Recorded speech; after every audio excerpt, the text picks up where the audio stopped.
How do I know Andrew Tate is not part of the Illuminati? I would now listen to you. Good.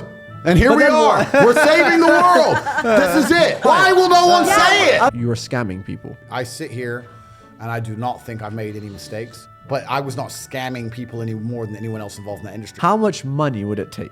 Mo, if you're trying to proposition me, it's haram. When I heard it's like, you don't even have sex for love or money, I was like, how much money would it No, take? I can't be bought. Forbes have been in touch to put me on the billionaires list. They're asking for paperwork. I'm like, no, sir, I'm not stupid. Your dad was a spy? My father worked for I'm completely loyal because I fix all their problems and I tolerate them and go out with them and deal with all their crap. So I'm very loyal. I don't think that's I'm very loyal. Definition of loyal. It is. Lana. No, but it is. He said it, guys. Listen, cancel him on the internet. No. He'll tell you all about the pressure of being canceled. Cancel him. No. If they're in my house, it's my house.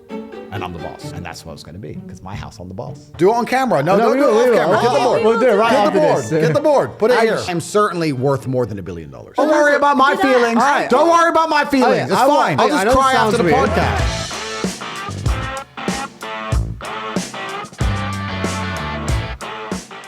Welcome to the Vibes Show, and Oh my God, this is a nerve-wracking episode. So guys, welcome back to the podcast. I hope you guys are having a great day. Today we have by far the most anticipated episode, and one that I'm really excited about. We have the one, the only Andrew Tate. Thank you. I like that. That was a very good intro. That was amazing. Especially considering you don't like me. That was a very nice intro. Thank you. Yeah. No, you hate me. Don't worry about me and my feelings. It's fine. For those of you that don't know, I'll do a quick introduction. This is Andrew Tate, the most Google man on earth, the most famous man on earth. He is also a very controversial character. And actually, my sister, I'll say used to, hate him. you just make it sound so bad. You do hate. Just be honest. So basically, I didn't agree with some stuff that you were saying. We'll talk about it. We'll get into it, guys. But honestly, I was never allowed to meet him until my sister's approval. And finally, we kind of convinced her. And today we have so many things to talk about. And guys, before we get onto the podcast, all right, this takes about 10 seconds. If you are new on the channel, guys, click the subscribe button and turn on the notifications, guys. I know you're going to forget. This is a 2-hour podcast. So just do it right now while you're watching, because we are going to have a part 2. Write down your questions in the description box that you want me to ask. So first of all, how are you doing, Andrew? Yeah, I'm good, bro. I'm good. I'm surviving. I'm good. How's life been treating you? Because obviously you had the whole fame, the most Googled man on earth, suddenly banned, and just how did you deal with that whole commotion? I guess for some people it would be devastating to be, the most Googled man in the world, then banned, but then I stayed the most Googled man in the world. So I guess it would have been an emotional roller coaster for some people. But all in all, you just take one day at a time, and there's work to do, and you just stay true to your mission. It's been pretty good. It's been wild, certainly entertaining. When they lie about you at length, like they did for me, especially in mainstream news, when they tell you so many lies that people's sisters randomly hate you for no reason, then I guess that can be a detriment. That can be a problem to deal with. But I understood that the truth will soon come out and people will soon realize that I'm actually a nice guy. And their attempt to destroy me has backfired now, and it's just destroyed their own credibility in the eyes of many people. So I think it's been pretty good in terms of damaging the mainstream media machine. All in all, I'm happy. You're happy. Surely you must have got affected a little bit. Wasn't there one point where like, you know what, I hate this? I wouldn't say no. That never ever crossed my mind. I understood that in the pursuit of greatness, there's going to be obstacles and it's going to be difficult. It's kind of like climbing Mount Everest, right? You're halfway up and then a snowstorm comes. Obviously, nobody wants to be in the snowstorm. Obviously, it's uncomfortable, but you have to semi-expect it and you have to get to the top. So all you can do is put one foot in front of the other and keep on going. For me, it was just a matter of making sure that we managed to fall out effectively, which we did. Flip it on its head, which we did. Become more successful in spite of it, which we've done. And there's always work to do. And as long as there's work to do, there's no time to sit around and mope. You just have to get up and fight. So you talk a lot about the Matrix. They're trapping me. They're attacking me. Who is the Matrix? The Matrix is have you seen the movie? I have. Okay, so in the movie The Matrix, we're in a computer-controlled reality, right? They've projected a false reality into people's minds to entertain them while their bodies are being exploited by the machines. And it's very similar here in the real world. You are inside of a reality which is false. It doesn't necessarily have to be computer controlled, but it's certainly media influenced. But who controls it? The people who are behind the media machine, the people who are in charge of the world, which are also behind the governments. And the point I'm making when I say the Matrix is they will tell you false versions of reality. They will tell you things that simply aren't true so that you believe in lies to keep yourself and your mind distracted while your body is being exploited for work. And it's exactly the same thing as the movie itself. We can sit and discuss and go through conspiracy theories of who I believe these people are. But the truth is, you have to understand there's very influential people out there in the world with massive amounts of money, massive amounts of influence. Yeah. And they're trying to push certain agendas and ideals on the population because why wouldn't they? But I kind of want to know, who do you think they Yeah, are? you said you might know. Is that true? You guys are going to try and get me suicided. You're gonna try and get me in Because trouble. I feel like you know a lot more than we would know Yeah, about it the whole sounds Matrix like. system. So who do you think is behind it? Well, you I know a lot more than I even say.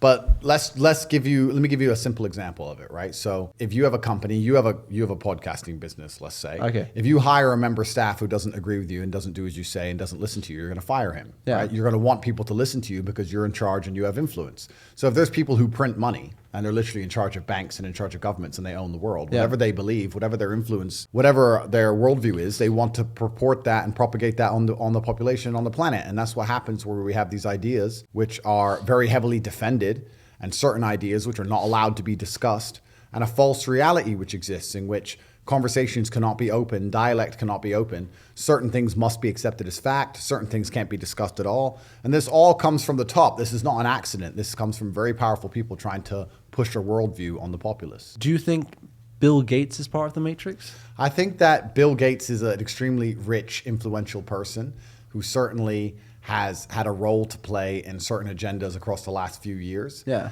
It's not a matter of, you're thinking of it more as a small select room of people who are trying to control their world like a superhero movie. Yeah.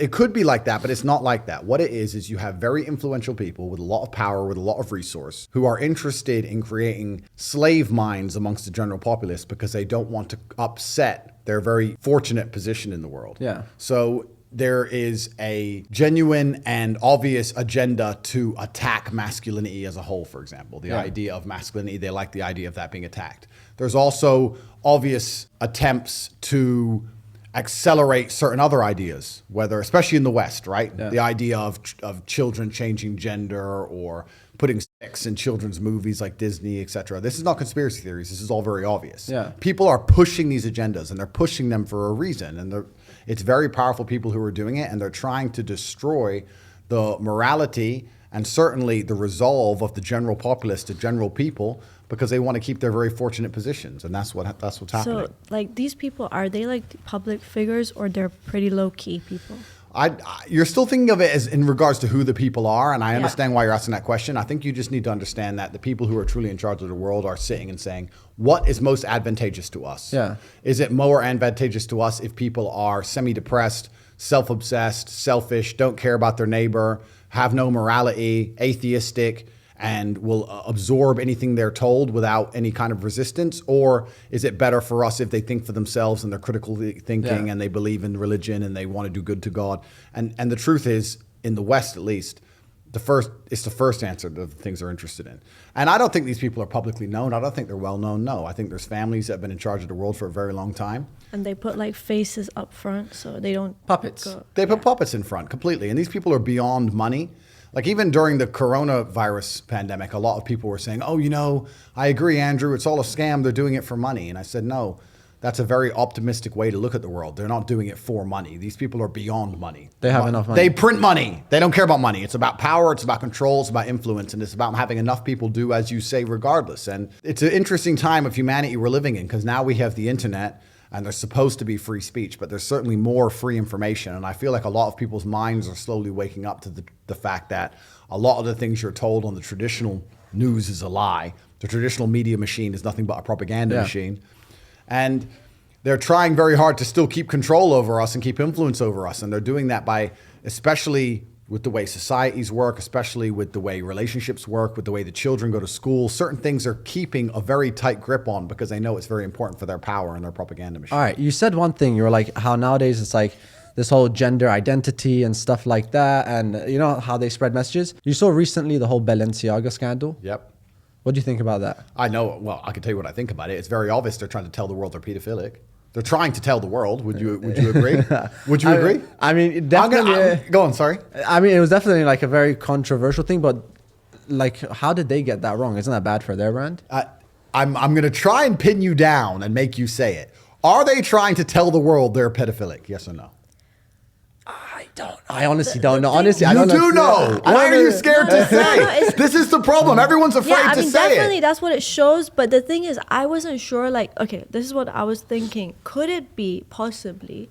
Okay, look, obviously, I'm totally against what I saw as well. Okay. But like when they were saying that, they didn't see it, like, because there's different teams handling yeah, it. of course, yeah. And sometimes you do realize, like, okay, we have our own like company as well, but like sometimes like we. Just by looking away for a second, sometimes the people just do their own thing. This was not one photo shoot or one advertising campaign that happened to have one thing in it which could be misconstrued. This is every single different advertising campaign across different film shoots by different companies, all having multiple references to pedophilia. So it wasn't a mistake. No. So how could it be a mistake? What's the statistical odds of that being a mistake? It is obviously on purpose. Are they trying to tell you they're pedophilic? Yes or no? I mean, pedophilic. Just say yes. This is the exact problem with the world. The exact problem with the world is that people who are sitting here with influence are afraid to have a firm opinion on anything because they're scared of being canceled. Balenciaga just got canceled. They can't come for you. Balenciaga police ain't going to bust in here. Don't worry, I'm here. Yeah. If they come in, I'll deal with them. It's fine. I'll take them out. You can say right now that they're trying to tell you they're pedophilic because they are. They did it on purpose. They've done it across multiple different advertising campaigns with multiple hints per advertising campaign, trying to show you they're pedophilic. And the fact that you guys will still sit here and go, I'm not we sure. agree on that. Is that an agenda? Say they're pedophiles. Say Balenciaga a pedophile. Say it. Say the word. Balenciaga, you are a very bad person. No, they are, and they're doing it on purpose because they're satanic. They're trying to destroy the baseline morality inside of humans because once you do that, the slave programming has no resistance. Even things that you know intrinsically are wrong, like pedophilia, for example. Yeah. You know it's intrinsically wrong, but they're deliberately trying to attack your senses and make you sit and question yourself and go, well, maybe it's not so wrong. If they can convince you that having sex with children who have no consent to give is somehow acceptable, then they can convince you of anything. They can convince you to kill your fellow man, convince you to lock yourself in your house because of the common cold, convince you to work a job for no money, own nothing, and be happy and eat the bugs.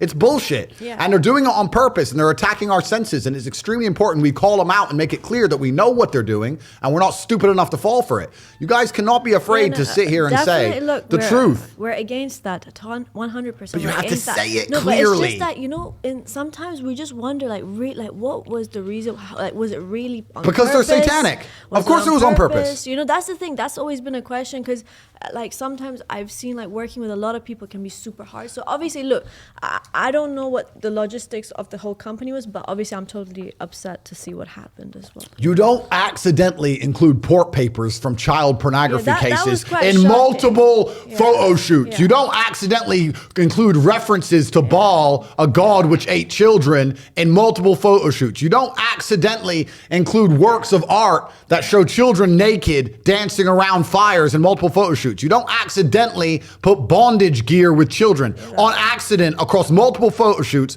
The odds of that being a statistical accident, you're better off. You can win the lottery. That's ridiculous. It was on purpose, completely satanic. They did it specifically, and they did it to show you and tell you what they're doing. One, because they're trying to assault your senses, and two, because if you actually understand the truth of Satanism, most people don't know this about the world. If you understand how Satanists work and think, Satanists believe in karmic retribution. They don't believe they're allowed to trick you. If you believe in Satan, if you worship Satan, if you're a Satanist, you believe it's important you tell people what you're going to do because then you will not pay the price. There'll be no karmic retribution for your actions. So let me give you an example. If I sell poison apples and I put up a sign saying apples and you buy one and you die, then you were poisoned. If I sell poison apples and I put up a sign saying poison apples and then you buy one and you die, you committed suicide. The fact that I told you what it was means I'm not guilty. I didn't murder you. You committed suicide. So when you do bad things, when you do evil things, the Satanist handbook, you can look this up yourself, the satanic religion says you have to make it clear to them what you're doing. And if they don't resist, if they don't stand up against it, then they are complicit. They're agreeing that what's happening is okay. So by telling you they're pedophiles and nobody do anything about it, they could sit there and go, well, everyone knew we're pedophiles. Look, it's obvious we're pedophiles and nobody cares. Which is also why it's so important we call them out. You can't sit here and be wishy-washy on some issues. You have to sit here and say, this is disgusting. These are children. They're being exploited. Balenciaga are pedophiles. It should be canceled absolutely with certain language. Both of you have very large profiles and platforms. But say it. Say the fact. Balenciaga are pedophiles. Repeat after me. Balenciaga are pedophiles. Yo, but what about, okay, fine. Why will no one say it? Okay, What's the fear? The people who did that are pedophiles. Balenciaga are pedophiles. Fuck Balenciaga. They can come in the door right now. There's not a single person who works for Balenciaga I couldn't rip their head off their shoulders. Do you believe, okay, in number one, second chances, but also that cancel culture, because a lot of people said, for example, Andrew Tate is a misogynist. He doesn't like this. He agrees with rape. There's no second chances for pedophiles. There's no second chances for Satanists. No, but the thing is, but don't you think, not misunderstanding, but let's say a lot of people. If I know that the main person who did that, then yes, I will literally say you're a pedophile, and I would totally hate that person. They've done it repeatedly across their entire advertising campaign. What more do you want? But the thing is, can I be honest with you? Like the first time I saw it, I didn't pay attention to it. Like I saw it, but like the people that did it, they knew. I saw a teddy bear. Like I swear down. Like when I saw, I couldn't even.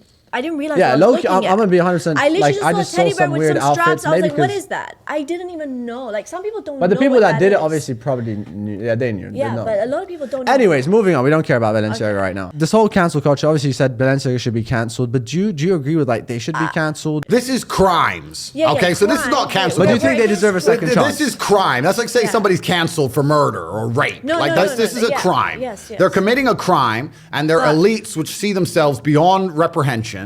They're elites that see themselves beyond the law. We understand that the Western world is completely corrupt from head to toe. There's private islands where terrible things happen. These private islands are in close leagues with people who are running these fashion brands. This is absolutely disgusting. With children are being exploited, lives are being ruined. Yeah. They're trying to show you, because they worship Satan, what they're doing, and they're trying to tell the world what they're doing so they don't face any repercussion for it. They're also trying to assault your consciousness and destroy your baseline morality to make a slave of you. This is beyond cancel culture. Absolutely. This is not some simple bullshit. This is a big deal. Cancel and like when you're 100% no, that's what I believe in. Like, so you said obviously this is a controlled thing. The whole like whatever industry is controlled, and is that like kind of like I want to get onto the topic of Illuminati. So you have the Matrix. Yeah. Is that different from the Illuminati? Well, Illuminati is a name for it. The Matrix is a name for it. There's a lot of different names for it. But the simple version is there's people with a lot of influence and control which are interested in controlling the narrative and working with their friends. Okay, this is going to be something I genuinely think about these things. Sure. How do I know Andrew Tate is not part of the Illuminati? You have to look at the things I'm saying. If you believe I'm part of the agenda that's being pushed by the Matrix itself, then that could be argued because I am the most Googled man in the world. I'm super famous. I have massive influence. I think the number one way to prove I'm not is because I'm going against all the mainstream ideals. I'm going against the things they want. But if Andrew Tate was part of the Matrix, wouldn't that be exactly what he says to get us on board with him? So in the holy book, where I read the Quran, it says that sometimes, okay, look, I'm not saying anything about you. I respect the Quran. I'm listening. I'm just saying, like, they said that the devil came to deceive the people by acting good and then suddenly switched it up later. Yeah, the devil was once an angel. I'm not saying you're a devil. I'm just telling you what I read in the Quran. That's it. Don't talk about Obama that way. It's fine. What's happening is, listen, I don't think I'm necessarily a smooth talker in that regard. I am a smooth talker, but I'm certainly not trying to convince people and push them down the traditional route that the Matrix is trying to lay out for people. I'm doing the absolute opposite. So you have to understand that if you see me as an agent of the Matrix, then you must see that all these other ideals they're pushing as anti-Matrix. Me and the things I'm saying are completely against mainstream culture in most ways. We can't both be pushing in the same direction. So you have to choose one. If you believe that I'm the bad and that the mainstream media and their culture is good when they're trying to convince children to chop their dicks off and Balenciaga and pedophilia and all the insanity which is on the news, if you believe that's the good and I'm the bad, that's your prerogative completely. No. But I would argue that it's completely the opposite way around. It's obvious to see. I mean, I genuinely think that'd be the next wave of like taking control, because obviously that era was there, you know, like, all right, blah blah, like you said, brainwashing with everything. But wouldn't the next level be get a bunch of people, show how bad it is, and then bam? Because I would, like, let's say if I'm someone that's controlled by the Matrix, I would now listen to you. Good. And here we are. We're saving the world. This is it. We're good. We're here. We're saving the world. That's exactly what happened, which is why they tried to cancel me. They tried to cancel me not because of what I say, because of my mass influence, because I was extremely influential, and they tried to destroy me and delete me. Because if you have mass influence and you say things which talk against their agendas, They All don't right, like it. I have a question. So what would it take for us to overcome that? Like right now, let's say everyone watching this is listening to Andrew Tate. Yeah, like, what's we your- wanna fight the system. Okay. What would we have to do collectively to win? All right, good question. So I truly believe that people still run the world because we decide how much we tolerate. Yeah. And we're unfortunately too tolerant of too much garbage, but we still do have control over the world. On an individual level, I can tell people how to escape the matrix, but on a societal level, it's far more complicated because the unfortunate reality is not everybody can escape. Yeah. You need some people to believe in the system completely, because if everybody didn't believe in the system, then society would break down. Nobody would want to do some bullshit job, right? Yeah. Like, it would all be gone. But as a whole, people certainly need to learn to reject the slave mind and reject the information that is told to them from the news. Understand that's all a lie. People need to stand up for the obvious injustices they see. They need to state in clear language that Balenciaga are pedophiles, for example. That's very important for humanity, for it's clear. It's important that they control your speech because you're not going to think what you don't say. And this is how they control what people think, by controlling what people say in the first place. So that's very important. But on an individual level and on a societal level, they're different things. On an individual level, I think it's very important for you to be a sovereign individual, which is hard to do, especially in the modern world, but you need to have finances. It's hard to be free when you're broke. That finance needs to be in places or come from streams which can't be affected or canceled or turned off by the matrix machine. You need to be financially free. You need a strong network. You need good friends. You need to be anti-fragile. You need to be available to travel around the world, many passports. There's a whole bunch of things you can set up as an individual. But for the people watching at home, they just need to sit and understand that the system does not make rules for the good of you. It makes rules for the good of the people who make the rules. And a lot of the life paths and systematic processes that are laid out to the average man at home today is not for their own good. It's only going to lead them to depression and misery. It's for the good of the system. But so you said globally, there's no way to overcome the matrix. Like, that's the thing I'm trying to get at. What are we trying to do? What's the end goal? It's not globally, there's no way to overcome the matrix. I'm saying society would actually function better if some people do believe. So I'll give you an example during COVID, right? When I was walking around during COVID and I saw all these people wearing masks, I was flabbergasted that anybody gave a shit about any of this crap. Yeah. I couldn't believe people were wearing masks. Yeah. I was like, why are you wearing a mask? But then you have to understand that if these people who can be so easily convinced to muzzle themselves, these are the exact same people you need to do a whole bunch of important roles in society that people who are free-minded don't want to do. Yeah. You need people inside the matrix to be soldiers and go die in a ditch, right? You need people inside the matrix to stand in a gas station and really care about mopping that floor. So you need these kind of people, right? So, and you're saying, what are we trying to do? What we're trying to do is speak to the sovereign individuals or the people who are capable of having a free mind and help them escape. Just like in the movie The Matrix, Morpheus says, not everybody can escape. Yeah. Not everybody can. Most people are dependent on the system. They'll fight to defend it. But some people have their minds ready to be freed. But do you think and that's who also- I'm talking to. Do you think ultimately, like, what I'd say, what I understand from you is you just think we definitely need a system, but maybe we just need new people in charge of that matrix system? You need checks and balances. We definitely need a system. Every system of control is always going to be full of lies. They're always going to lie to us to a degree to benefit themselves. You're never going to have absolute freedom. You're never going to have absolute truth.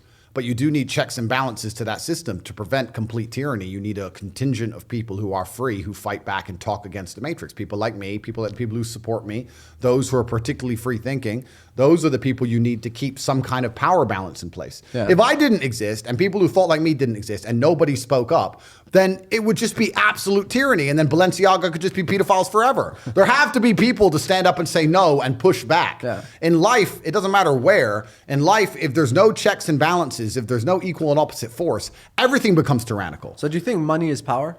I think money is related to power, but in and of itself, it's not the only thing that makes somebody powerful. No. But just on the checks, and I'll answer that in more detail in a second, but on the checks and balances question, if the ocean doesn't reach a point of equal and opposite force, it will just engulf the entire planet, right? There has to be an equal and opposite force at some point. I'm not talking about freeing every single person from the matrix. I'm talking about freeing enough people who are ready to understand how the world really works so that there's an equal and opposite force to the tirade of bullshit, the absolute clown world bullshit they're trying to push on all of us. If nobody stands up to it, we're going to end up just fucking swallowing it all. Yeah. It's garbage. So you need to have an equal army on the other side. Those are my people. I don't work for the Matrix. I'm the opposite. I'm Morpheus. I'm here to free the minds. We're the free people who hack into the Matrix and fight against the agents and the machines. As for money being power, money is certainly related to power, but the true power of the world is influence. I am currently one of the most powerful people on the planet. I can influence millions and millions and millions of young people with my mouth alone by speaking. That's why they fear me. That's what my power is. I can sit here and say the sky is green. And if I say it enough, people will begin to believe it. That's power. Power is influence. And every single thing that's happening in the world today, whether it's a pitched battle in Ukraine and Russia, whether it's the garbage they put on the news, whether it's the video you watch on YouTube, all of it is done with the goal of exerting influence on your mind. They're trying to control what you think. They're trying to control why you think it, why you believe it. They're trying to convince you that they haven't even put propaganda into your mind. And it's all a battle for influence. That's all this has ever been. Yeah. It's all been a battle for influence. So me having mass influence is a threat to them because they can sit there and say, you need your 8th booster jab. Yeah. And I can say that's bullshit. And we have two armies, 2 battles of influence against each other. Maybe one of the solutions is to just step away from media sometimes, like a lot of the times. No, but then you just lose power at that point. No, just to like get grounded, in life and just be more focused. Yeah, well, it's not just media, right? Because if the media convinces everybody else, then it becomes real. You can step away from media during COVID, but you walk outside, everyone had a mask on, so you're still stuck, right?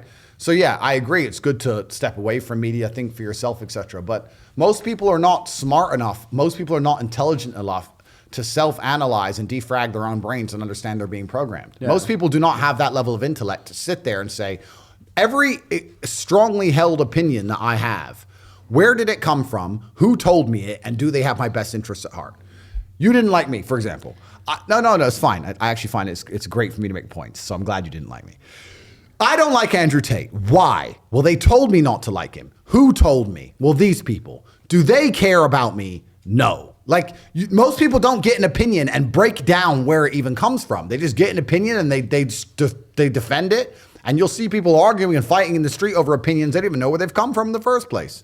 Most people are not intelligent enough for that. So everybody and everything you consume is going to influence you to a degree. The mass media machine is trying to influence everyone.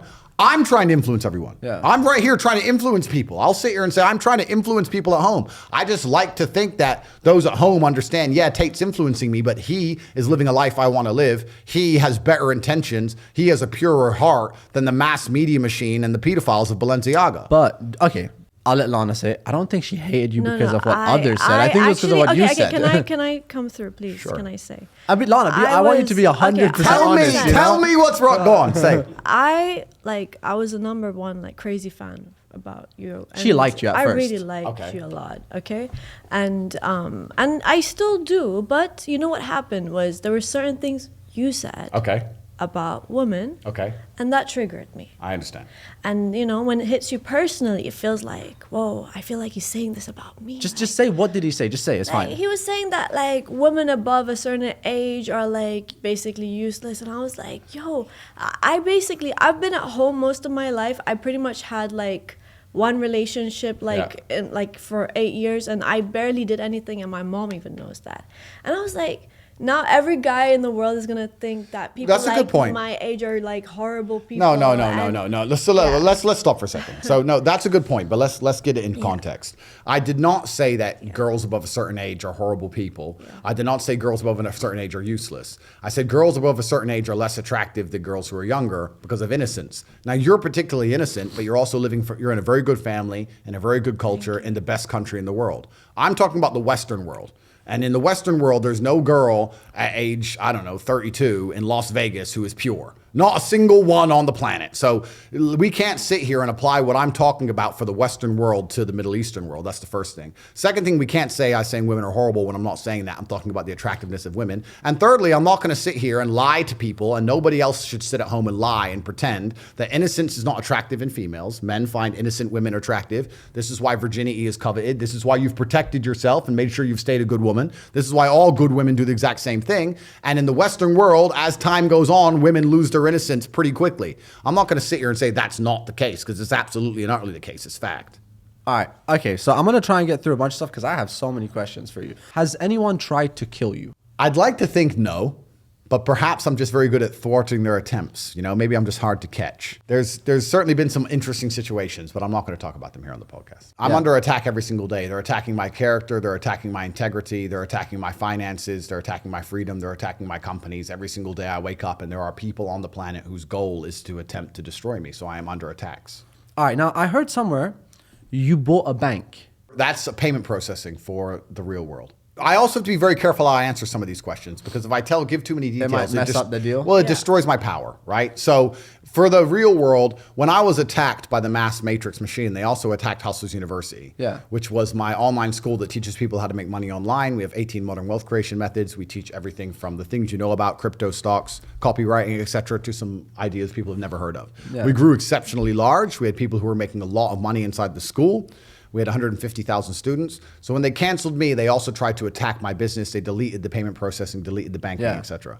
So when we've relaunched as the real world, escape the matrix, come to the real world. Is it launched now? It's launched, the realworld.ai. It's now fully online, it's fully functioning. We have 161,000 people. We have completely built our own app, our own social media platform. It's not hosted anywhere else. It's not on Amazon servers. It's not on Google servers. How do you make money now? Because obviously you said the payment processor, you have your own payment. Right? I have my own bank, which has a payment processor included. So absolutely everything about the system is outside of the matrix. From the second you pay to the place you end up where you're talking to people and taking lessons, none of it is controlled by matrix control platforms. It is absolutely the real world, which means I control it completely. I cannot be censored, and we teach people how to make money. All right, now I want to go back. What was your first job? I worked in a fish market carrying boxes of fish. Do you remember how much that paid you? Of fish. I think I was making 25 pounds a day. So I'd start at 7 a.m. and I'd carry boxes until about 5 p.m. And when was the first time you actually made some money? I was kind of up and down. I was working in the fish market, but I was still fighting at the same time. I was training. Obviously, I was really young. Started to make a little bit of money fighting, but not much. And then I had different jobs. I sold television advertising and worked for an advertising company, etc. And I had my own business for a while trying to sell TV advertising. And I had a bunch of sales jobs back and forth, worked for car sales. I'd always been doing this and that, going from place to place. Unless it was a sales job, I never really took it that seriously because it was the unlimited commission that I found attractive. But outside of sales jobs, I just did my very best to do a little bit of work and just sit at my desk and ignore most of it. But I did a whole bunch of things. It's been an eclectic, long, interesting journey to end up where I am. So I heard somewhere you said at 27, you made your first million. Around 27, 28, yeah. I'd say by 30...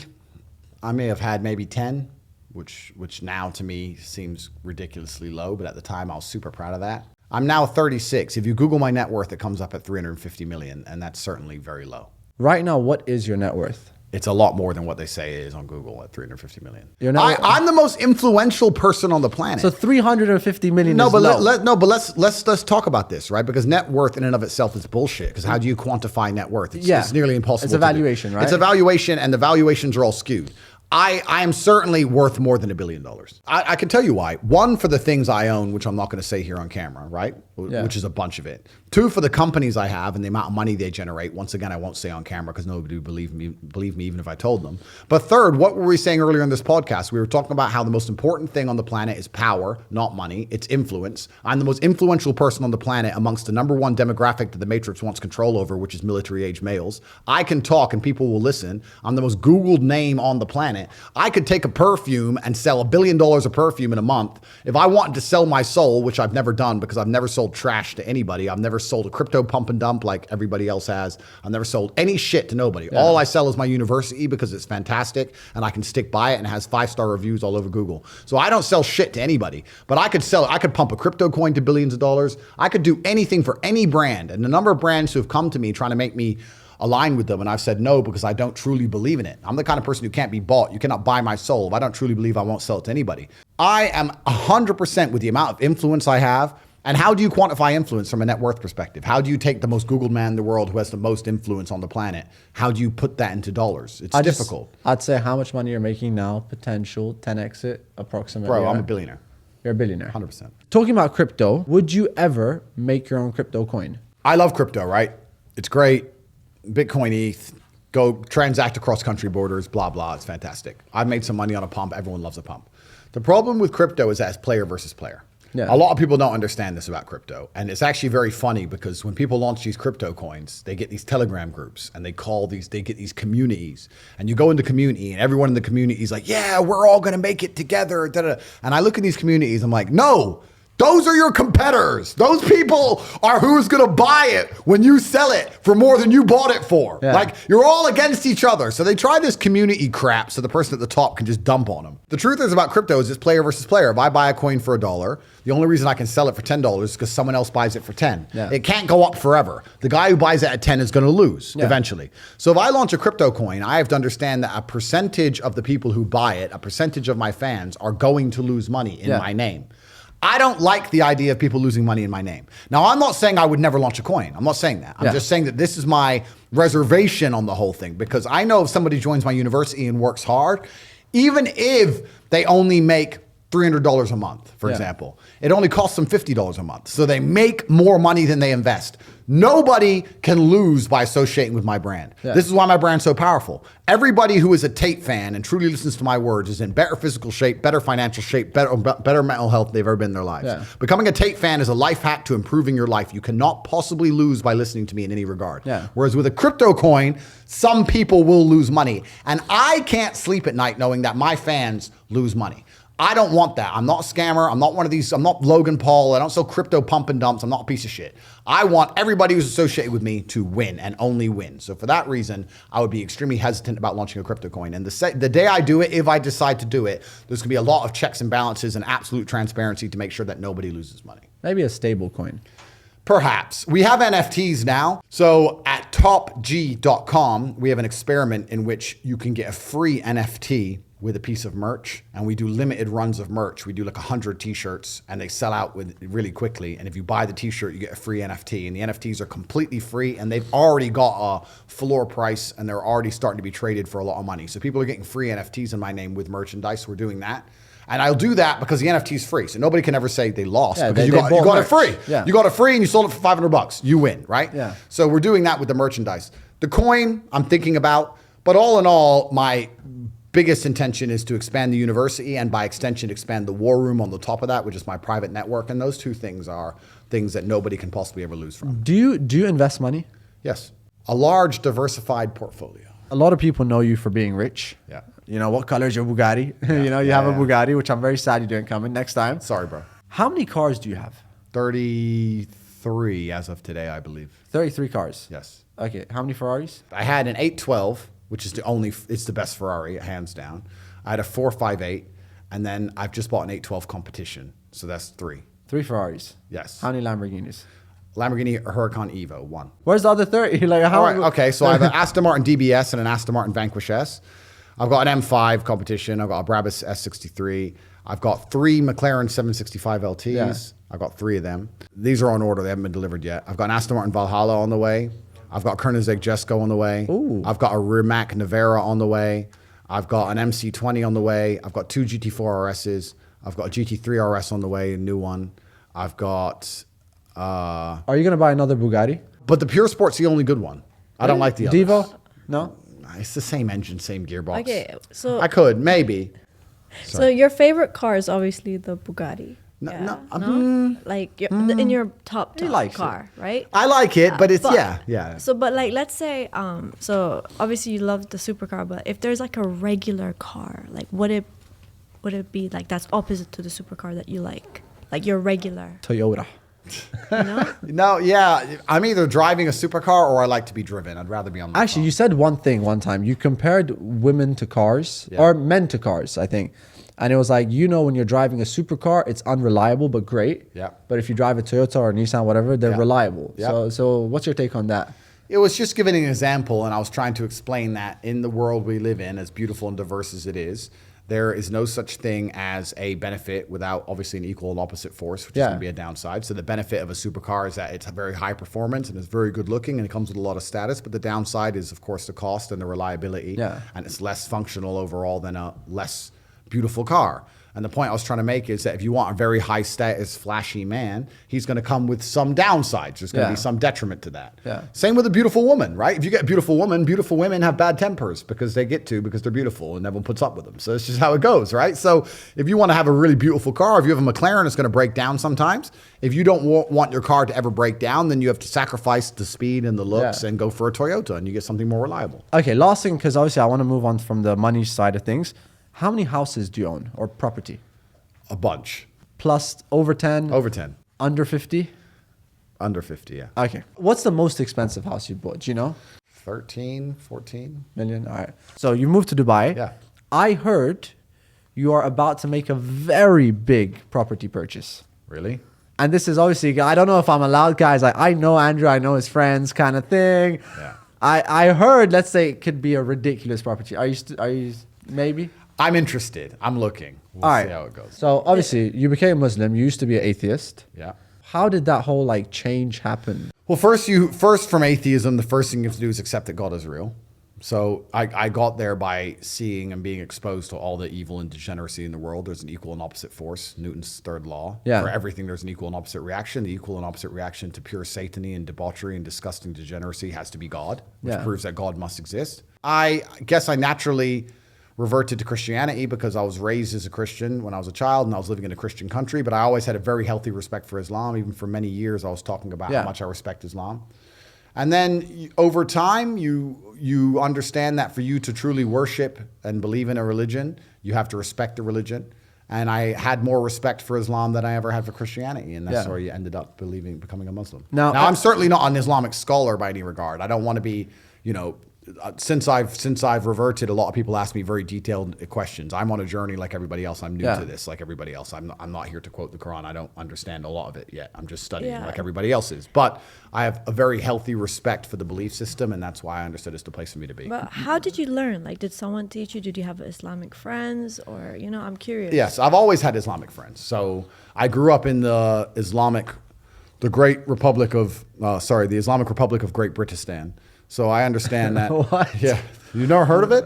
No, I've No? not. The Great Republic of The Islamic Republic of Great Britistan. Britistan. Yeah, Hey, never heard of that one. Londonistan is its capital. Yeah. So I grew up in an Islamic country, effectively. Everybody I knew was Muslim, and England is an Islamic country now de facto. It's completely Islamic. So I grew up with a bunch of very close Muslim friends, and I've always been not envious, but certainly I've had a large amount of adoration for their respect for their families, respect for their culture, their brotherhood, the way they operate. I've always thought it's the fantastic way to be. Yeah. And it's been a very long, ongoing conversation. I've been exposed to the religion and people who were Muslim for a very long time, my entire life. Now, since you become a Muslim, have you stopped drinking alcohol? Yes. I might drink a little bit now and again. But I don't think I'll ever drink again. A lot of people nowadays, and this is something that kind of saddens me, but it's one of those things you can't just say, here's the wrong. But I feel like a lot of people nowadays are becoming Muslim for publicity. Who would you say a lot of people? And I've just it's one of those things where you get a feeling, and not, in your case, not really, because like whatever people saw it, but not really. But like you see a lot of people, like the first thing they do, like But the second they're trying to convert is like a whole like But- vlog Yeah, I mean, process and like yeah. videos. And Yeah. the thing I hate about it is because let's say when you became Muslim, you were talking good about Islam previously. Yes. And I see people that do it in like a very comedic way, and they still don't respect it after they become Muslim. Yeah. So I know, and that's terrible. I don't know I can't think of anybody who's specifically done that. But if that's happening, then yeah, it's absolutely disrespectful. But God knows the truth of our hearts, right? Yeah. So I know that my reversion is sincere.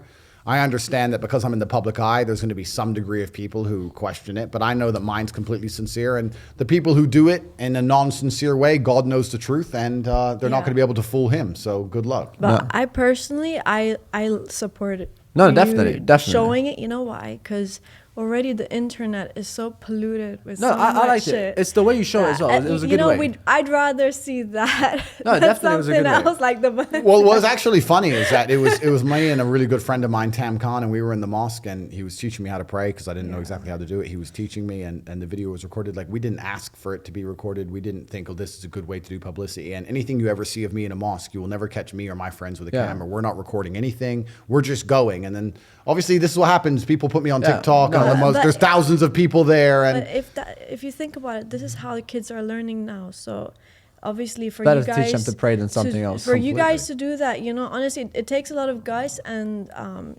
obviously we do know people are gonna immediately start attacking or judging. But how else can you convey a message to when the little kids' eyes are on the internet now? Back in the days, like Yep. that, we barely I have had iPads or phones. Now they do. So at least let them see that. more. Completely. And someone else said to me, they said that it's important that someone like you that has all of the worldly treasures or everything that you could possibly ever wish for in this world still understands the importance of believing in God. And that's good for the children to see as well. So final question, because we're on Islam.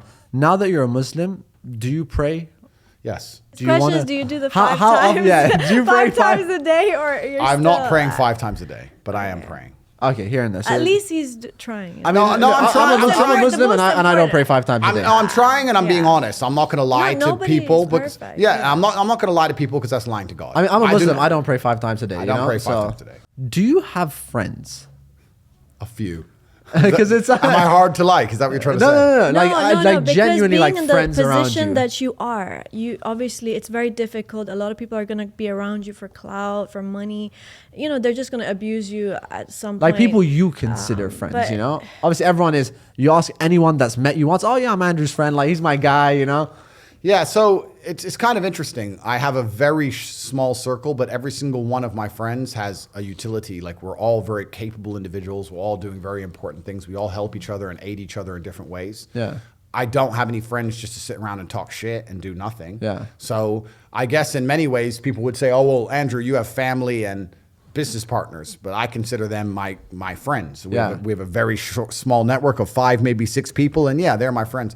I'm not the kind of person who can fall victim to some random fake stroking friends. my ego, and I'm not a dummy. Like I know a lot of people get rich and they're dummies. That's not me. You don't have yes men around. I don't have any new friends. I have the same circle I've always had. In fact, it's getting smaller by the day. It gets smaller, not bigger.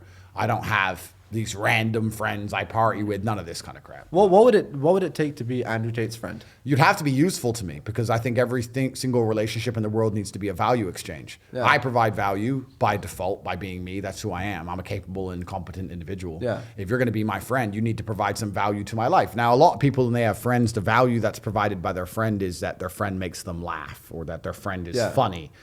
Well, I don't need that crap. I'm busy, right? So I need someone who's actually useful to me at real things. So, no, but it's true. And it's not a shallow way to look at it because people say that's shallow. Not at all. I think that in true friendship, in true relationships, whether it's man-woman or man-man or woman-woman, there needs to be an exchange of value. People need to both gain and receive value, and that's how you build true friendships. So you need to become useful to me. And the problem with doing that is that I already have extremely useful people around me. We can already do everything.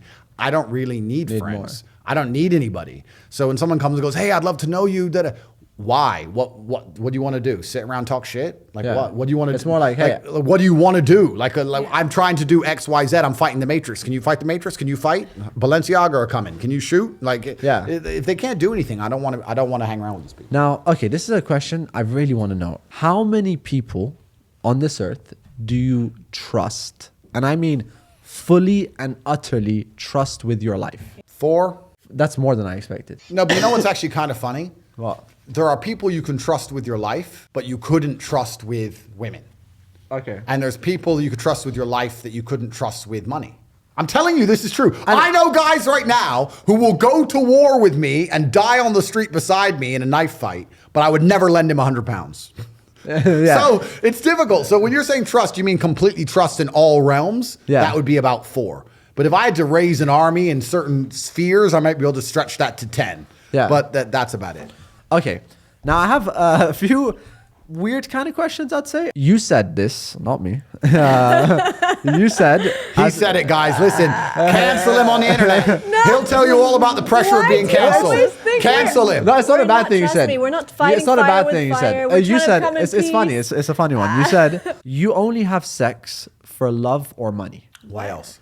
That was actually during a podcast. I was talking to some girl and the girl was trying to get me and I was like, look, okay. we don't, it's love or money and you don't have any money. And I was just making a joke. Okay, it's not for money, it's for love. I think that love is the most important driving force. But how much money would it take? Well, it depends who we're talking about. Mo, if you're trying to proposition me, it's haram.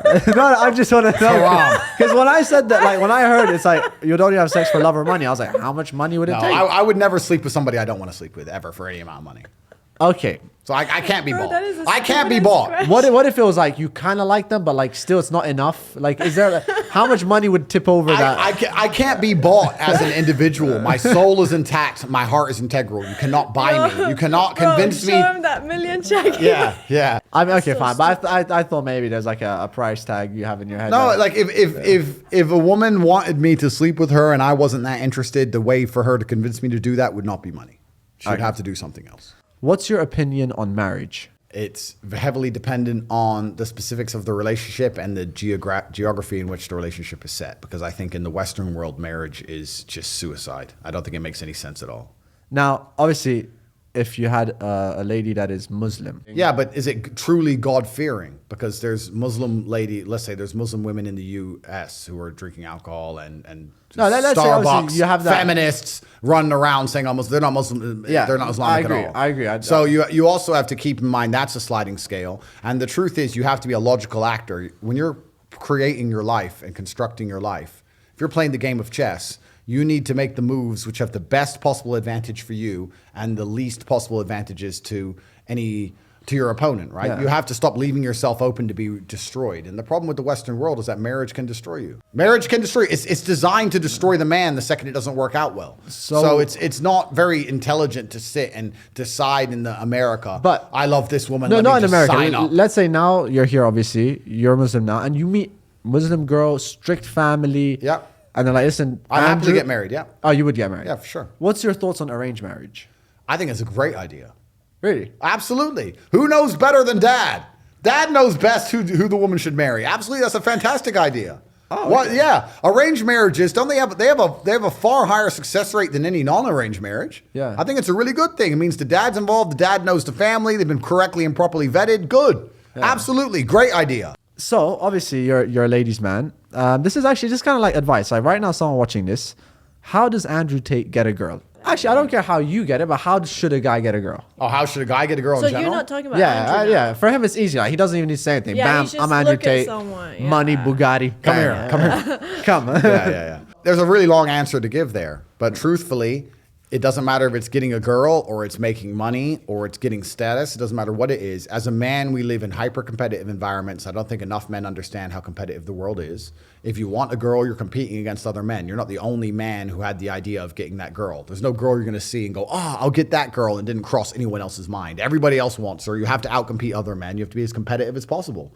You have to be as successful as possible in all realms. You have to be as good looking, as funny, as smart, as spontaneous, as interesting, as charismatic, as rich as possible. You need to try very hard to be your absolute best. And as you become a better man, you'll crack through different tiers of attractiveness, and eventually you get to the top and you'll be able to have any girl you want. But the truth is, I have a lot of guys ask me, similar to your question, a guy will come to me and go, how do I get a girl? I'm like, bro, you're a loser. Yeah, but I know, but how do I get a girl? Well, you're a fucking loser. You're a loser. Why are you asking me? It's like saying, how do I win a race with a push bike? You're racing Ferraris. What do you want me to do? Yeah. There's only so much you can do. There's only so hard you can pedal. There's only so many tricks and tips. There's only so many game things you can say, so Yeah. many pickup lines. If you're a loser, it's going to be very, very difficult, and it's going to get harder and harder. The game is rigged to become harder and harder for men. It's not getting easier. It's going the other way. And if you're going to be on a racetrack and there's going to be Ferraris there, and you're going to be on a pedal bike or in a Nissan, you're going to get smoked. That's the game. You have to up yourself. You have to improve yourself. I'm not going to lie to anybody here and say you don't have to improve yourself. You can stay a loser and get chicks, because you can't.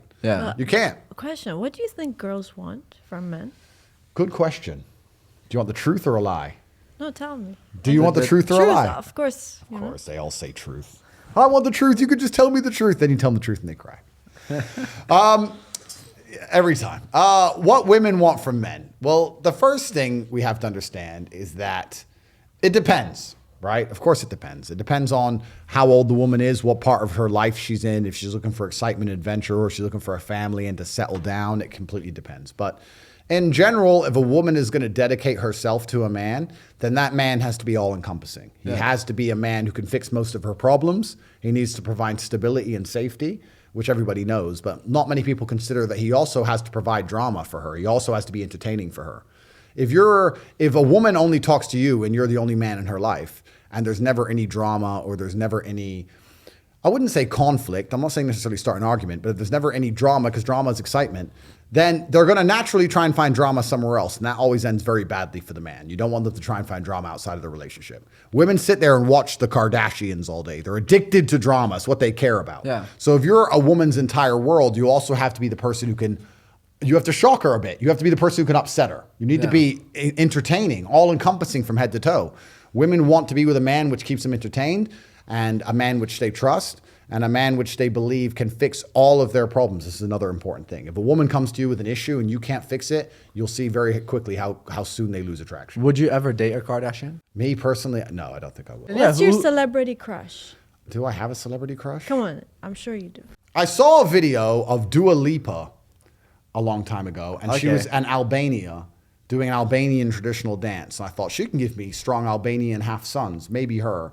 But I think she's some feminist or some crap. So if I were to talk to her for more than 2 minutes, I'd walk out, I'm sure. All right, that's good. At least we got But that's something. the answer. All right, now what's your thoughts on abortion? I think it's haram. All right, that's it. Done. I don't think that you should be ending human life. And it's interesting, right? Because there's a whole big argument about this in the States. But I don't think you should be ending human life if your primary concern is that, you know, oh, I'm too young. I need to experience more. Experience what? What? Restaurants? How many restaurants do you have to go to? Yeah. How many times you got to go eat until you eventually realize you're going to eat shit? I Yeah. mean, like, I don't see what else there is worth doing. Okay. Well, what about in cases of rape? Yeah, I think just we'll put that one. Maybe you didn't. No, we can talk about that one. But every single time the abortion argument is brought up, this very specific case is brought up. Let's be honest. That's less than 0.1% of all. But in those cases, if they're raped, would you accept an abortion? I think that if you're raped by somebody completely random on the street and Yeah. a rapist did this to you, then yeah, I think the idea of an abortion makes a lot more sense. Sure.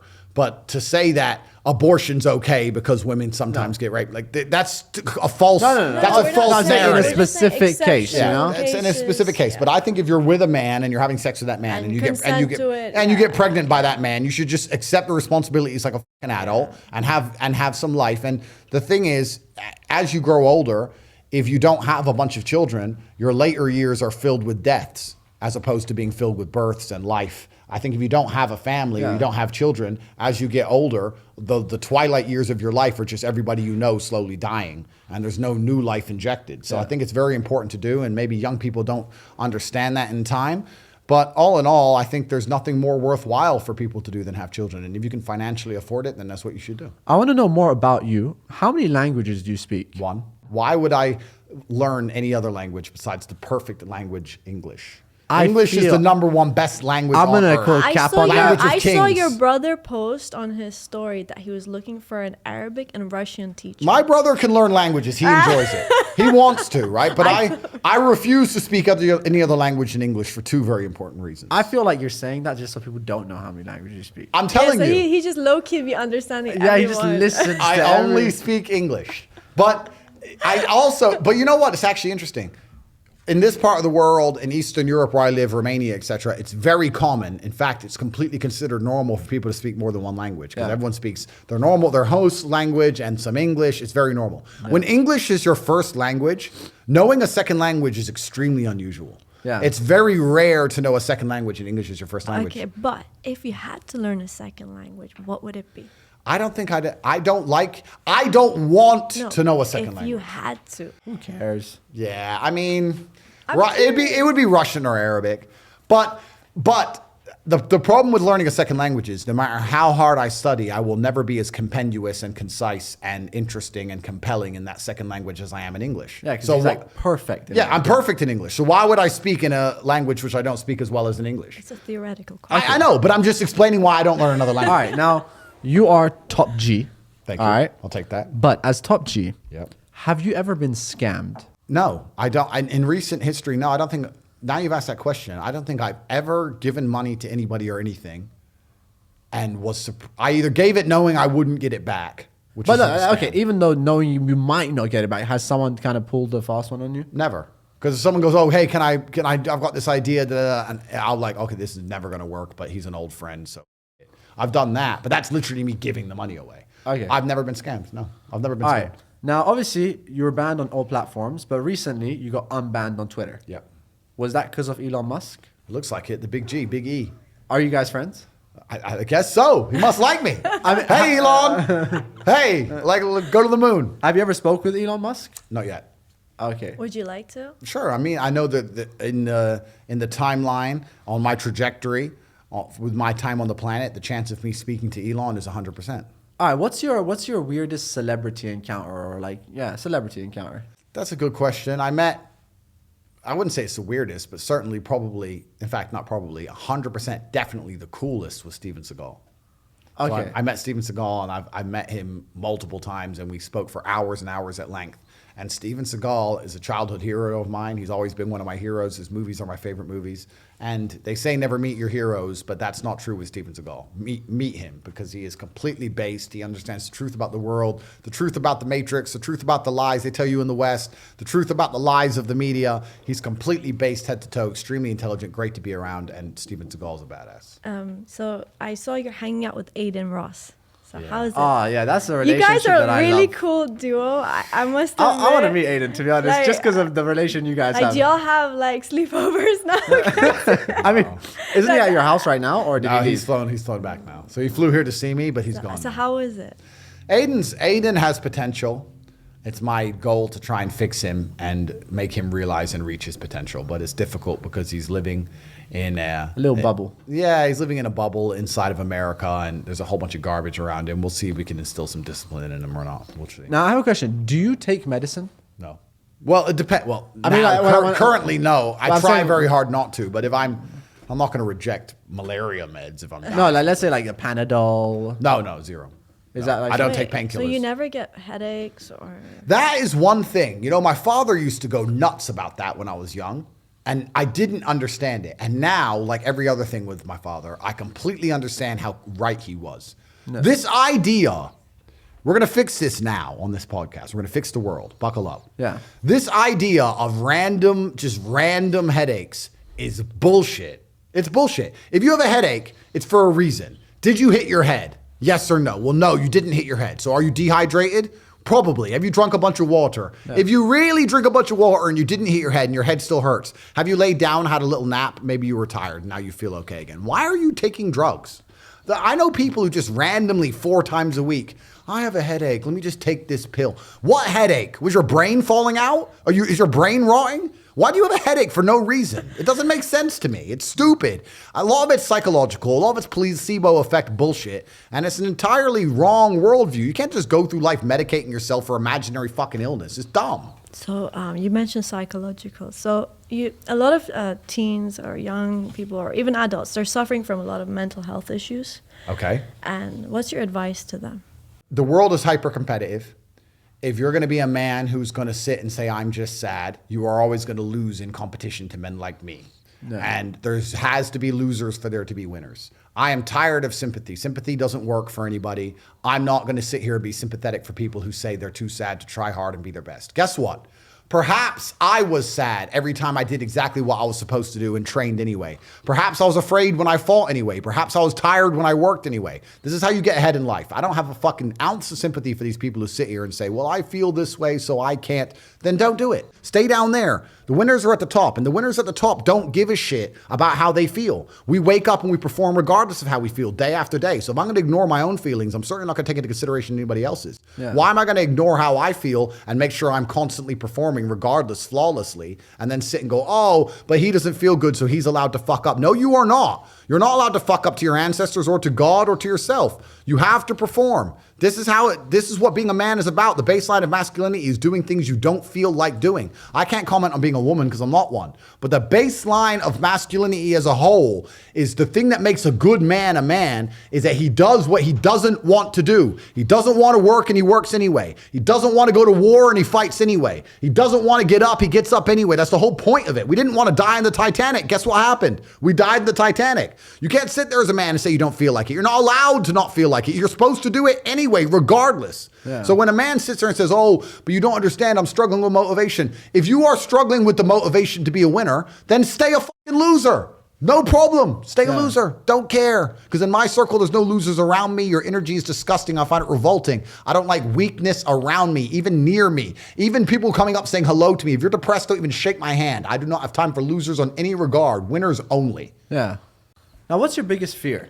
I don't like the ocean. I'm terrified of the ocean. Why? Why? Because there's fucking sharks in there. Oh, okay. It's dark. Yeah, I don't like that. And deep. Like whenever I jump in the ocean from a yacht, like I have to swim So back you straight don't away. Same, straight Straight back. away. Yeah, so we agree on that one. All right, we biggest agree on that fear. one. I can't be in water and it's like way low below and there's Yeah. things. Nah. No way. Like people find it weird. Like one of my biggest fears is an animal. It's not even a shark. It's a whale. Yeah. Whale? Because it'll accidentally just swallow you up with the plankton. my God. Everyone goes, whales don't eat people. How do you know? If they open their mouth, you're in there. You're done. That's gone. it. You're not going to He be like, might spit you out. oh yeah, halfway down his throat, you could be like, you're not Yeah. supposed to eat me, with all bro. the acid in Bro, what there. is that? Let me spit him out. You're toast. No way. And there's jellyfish and fuck all that. You know what scares me most about the ocean? You know the Mariana Trench, the deepest part in the ocean. That's deeper than commercial flights. Cruising height. So when you're on a plane and you look out the window, It's higher than that. that's that. When you're up on a plane, you look out the window. All that depth at the Mariana Trench, it's actually deeper than that. That is insane to me. So when I look out, every time I look out a plane's window, it's just kind of. I know it's a weird connection, but every time I look out the window of a plane, I'm like, never going in the ocean again. Yeah, I hate it. Never going in the ocean again. No way. What do you think about this whole identify me as a they, the he, she, they, them culture? I think that it's a pathetic attempt at individualism. People want to be individualistic. People like the idea of getting attention. It's a very easy way to garner attention from the universe without any kind of merit. The traditional way to get attention in the world is to do something which is merit worthy. Yeah. I had to go out and become a world champion kickboxer and fight and become rich and become important and say interesting things for people to pay attention to me. But if you're a loser and there's absolutely nothing about you which is special or unique and you want attention, you can sit and try and police other people's language with this complete garbage because it's going to attract attention, whether negative or positive. Some people are going to support you. Some people are going to be negative about it. And either way, it's attention. So it's purely attention-seeking bullshit. But that's not what's scary about it. What's genuinely dangerous about it is two things. One, the idea that they're trying to propagate it on the children. The fact that they will not leave children alone and they're going to sit there with children while their minds form and try and push these idiotic agendas on them is more than criminal. It's genuinely satanic and it's disgusting. Leave the children alone. I don't care if you're gay. I don't care if you're LGBTQ. I don't care if you want to call yourself a zebra. I don't care if you want to stand on your head. I don't care what anybody wants to do in their own private life with their own private time. But I do care what you try and tell my kids. My children, they are mine. And everybody else who's raising children should have the prerogative to decide what they are told and taught. You cannot sit there and force these agendas on children. This is the first thing. And the second thing I don't like is when they try and police other people's speech. There are certain countries in the world today, Canada being one of them, whereas if someone decides to change their pronoun, if I decide to become a she, unless you call me a she, you are breaking the law. You are forcing and mandating by law for other people to participate in a delusion, because that's exactly what it is a delusion. And forcing other people to believe in delusions by law is wrong. So I don't have anything against it on the individual level, but when it expands out on the societal level, it offends me. Okay, so how would you raise your kids? Because Yeah, that's what I was about to ask. I was like, you said about kids, so how will you protect your kids? Well, that's it. It's very difficult now because your children are constantly exposed to all this garbage on the internet. It's hard, and the agendas and the machine behind them is constantly attacking the psychology of your children. Yeah. It's extremely scary, and you have to do your very best to keep them God-fearing, keep them disciplined, and make them understand at a very fundamental level that your parents know best, daddy knows best, that the machine does not know better. I'm the one who raises you, I'm the one who takes care of you, and I'm the one who's gonna have the final say on basically all of your opinions until you reach 18 years old, and that's how it's gonna be. Now, quick one. What would you do if your son was gay? I get asked that question a lot. I would not disown my child if he was gay. I don't care, right?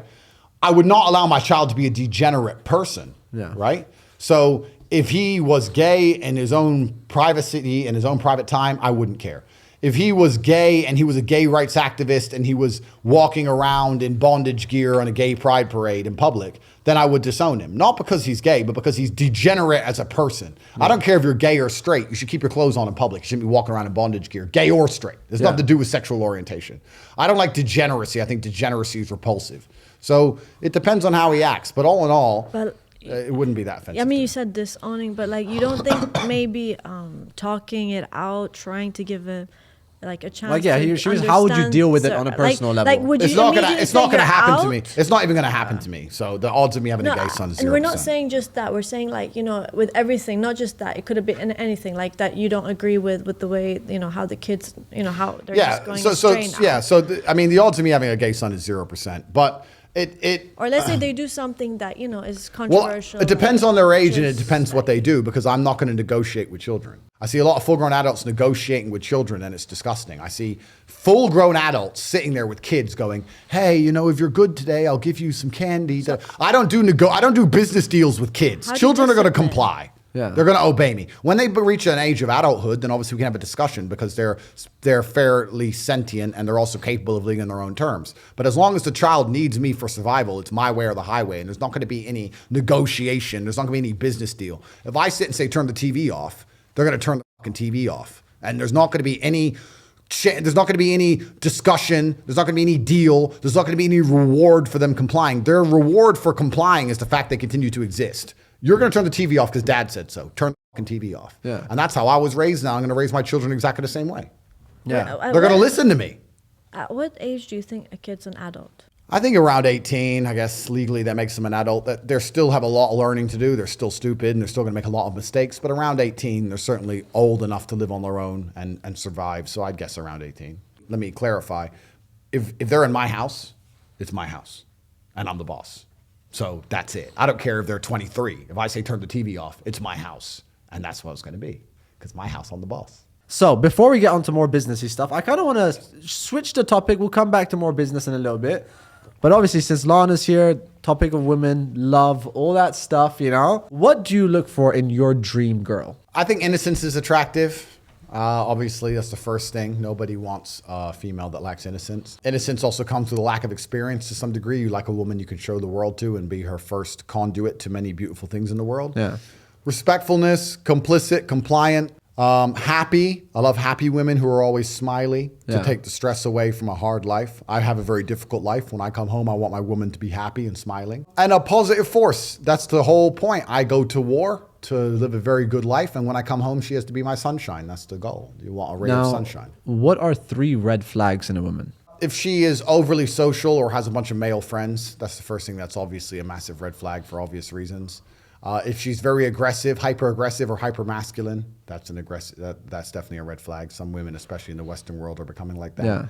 And if she believes in any of this feminist ideal garbage, and when I say feminist, I don't mean everyone believes that women should be able to have an opinion on certain things and believe that women should be able to drive or whatever. That's fine. But when I mean like full crazy feminists like the West, that's a massive red flag. Now, do you think it's more important to love or be loved? It's a good question. No, because let's say you might not necessarily love that person fully, but they love you. Don't you believe in you receive what you like? No, the energy. I don't think you received what you give. If I had to choose, I would be the one who's beloved. I would rather be the one who's loved.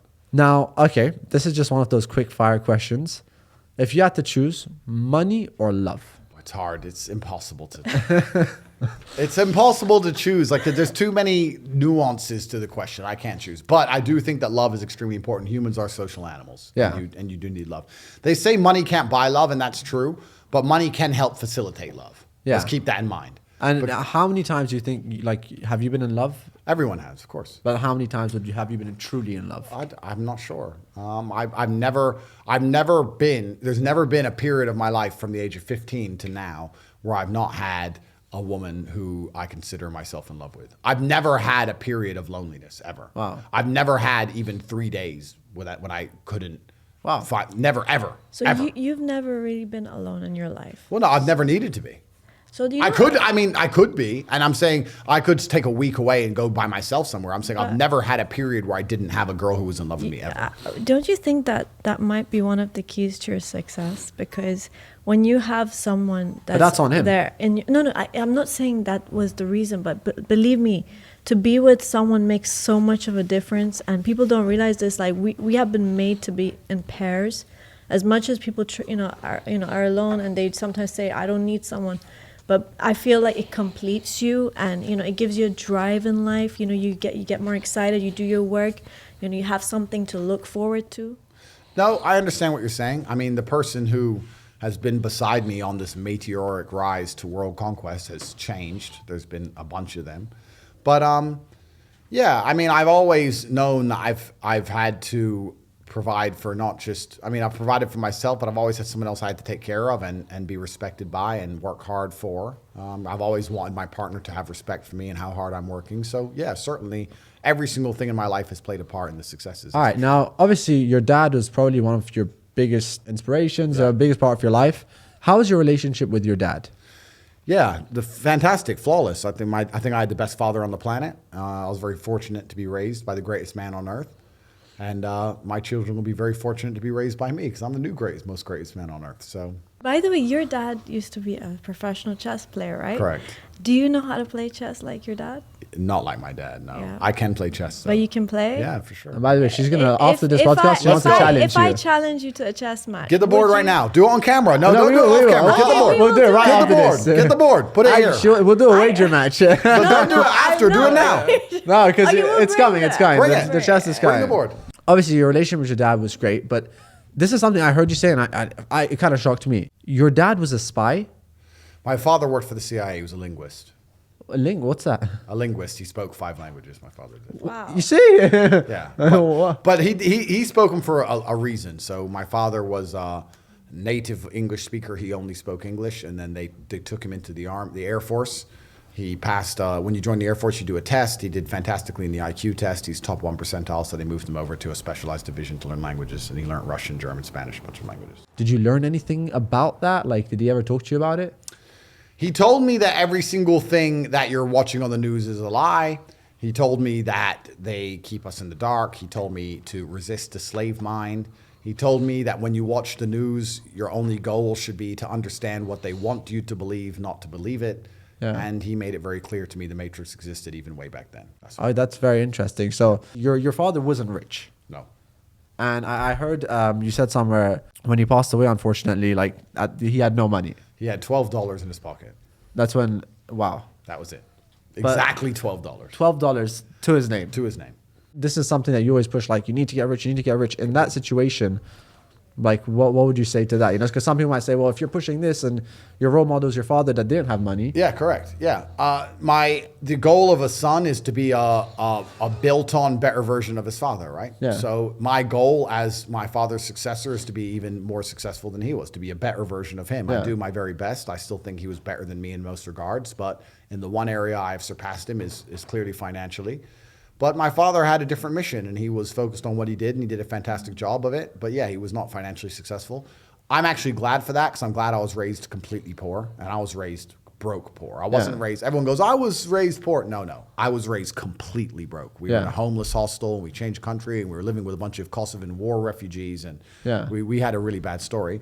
But that's been good for me. That was part of the life plan that God made for me. But yeah, my father was not financially successful. I am, and that's actually plaguing me a bit because I don't want my kids to be raised rich. So I have to find a solution for this. So Yeah, and I was going to say, obviously, this is a famous quote. Hard times create strong men. Yep. Strong men create good times, and good times create weak men. Yes. Now, you're a strong man. Yes. Thank you. Are you going to create weak men?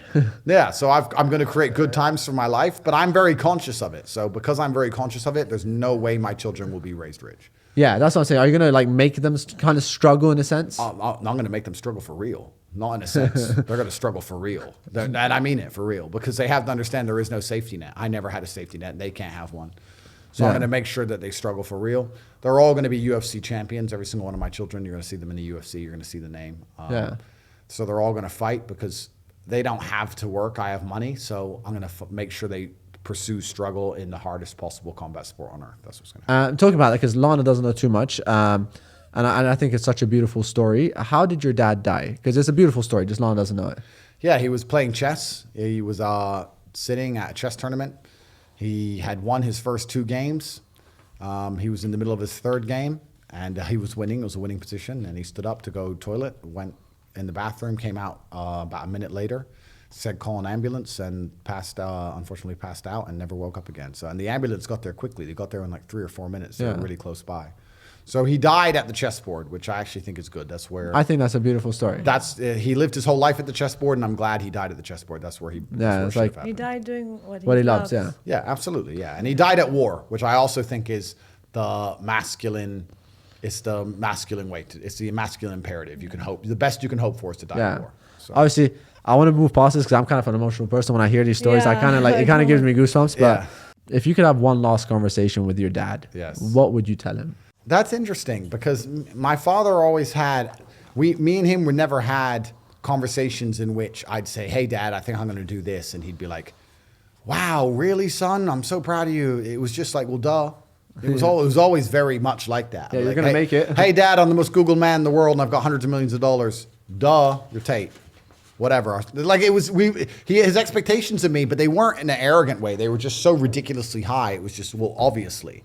So I don't think we talk much about the material successes of anything. My father would be happiest knowing that his bloodline is secure and that I exist and my goal is to have 20 sons, and that's what he'd be happiest to know, and that he's done his job, and to know that I pay respect to him every chance I get and I mention him as much as possible. And he did a fantastic job with me. The great thing about children is that if you do a good job with them, a truly exceptional job, they allow you to live forever. Because my father is discussed on the biggest podcast in the world repeatedly because of me. No, I love that. Which is good. I'm such a fantastic person that they discuss my origin, which means my dad is discussed. So if I do a fantastic job with my son, I will be discussed on the biggest podcast of the future, and you get to stay alive forever. So that's going to be the end goal, and I feel that I'm doing him justice and the ancestors justice and the last name justice. In fact, I know I am. Of course, he'd be exceptionally proud, and then he'd probably whoop me at chess, and then he'd go back to wherever he's chilling. So that would be it. That's beautiful. Now, do you watch football, by the way? Never. I only watch the World Cup games only to watch England lose because they always lose. But yeah, bro, England. Well, the English in me comes out for football. Yeah, that's it. I feel like headbutting someone, and then the game's over, and it's back to not caring. Now, okay, and I'm sure you know Ronaldo, Messi. Yeah, I know those two. Okay, if you had to pick Ronaldo or Messi, I don't have a clue. right, I don't know. I'll tell you. Messi, naturally talented. Ronaldo, hard work. I don't know. I can't choose. I've never watched a Premier League game. I don't watch any of the Arsenal Chelsea stuff. Like I said, I didn't watch any of the Euros till England got to the final and lost. Yeah. And then I watched one World Cup. I watched 2 World Cup games, 2 England games. Now Do you watch basketball? Now they're out. No, I don't watch that either. Any sports? If there's a really big fight or a really big boxing match once a year, maybe twice a year, I might watch that. All right, talking about that, obviously, That's about it. You're a kickboxing champion. Recently, you did the whole head-to-head with Jake Paul. Yeah. Is that a fight that could happen? Like, would you fight Jake Paul? Jake Paul is the only one of the YouTube boxers who can actually fight. All the rest of them are complete clowns. Yeah. I don't think Jake and I are going to end up fighting. There's too much negotiations, the paperwork behind the scenes, things I can't discuss publicly. But I actually like Jake as well. When I first called him out 3 or 4 years ago, it would have made a lot more sense for him and me. Yeah. But time passes, things go on, and I don't think there's anyone else worth $1 billion who's bothered training for YouTube boxing fights. I mean, I have things to do. I have a large business empire, and I have a lot to get done. So Okay. Now, moving back onto the business sense, what is your biggest source of income? Where do you make the most money? that's confidential. I can't possibly say that. Okay. Can't say that. Right now, Yeah. what is the best way to make money for people watching? What do you think? What is the best way to do it? Okay, so the days of easy money are gone. I want to even in the last 2 or 3 years, it was easy money mode. Every idiot you knew was making money. Every clown had made money on a pump. You know, a number of people who thought they were expert crypto traders in the last 3 years. It's so funny. I'm a great crypto trader. Everything went up. It all went up. What do you mean you're a great trader? You could have bought anything. You bought poo dick coin and made money. Of course you're a trader. Like that, all that shit's over, right? So all the easy money's gone. It's all cyclical. So all the amateurs are going to start suffering because now we're entering the realm of the professional, and making money is going to be harder than it's ever been. Yeah. All the free money's disappearing. You have to become very, very confident and competent. And that's one of the things about the last few years.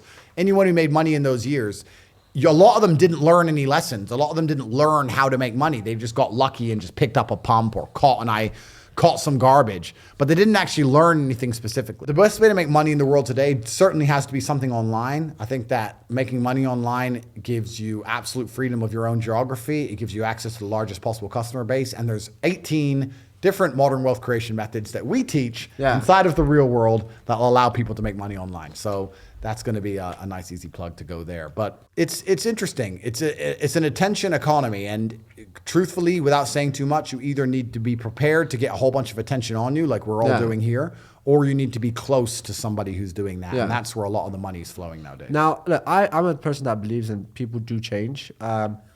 before I continue this topic, what's like, would you say you made a lot of mistakes? No. You used to have a webcam business. A lot of people, let's say, would say that's wrong. Number one, just generally morally wrong. Yeah.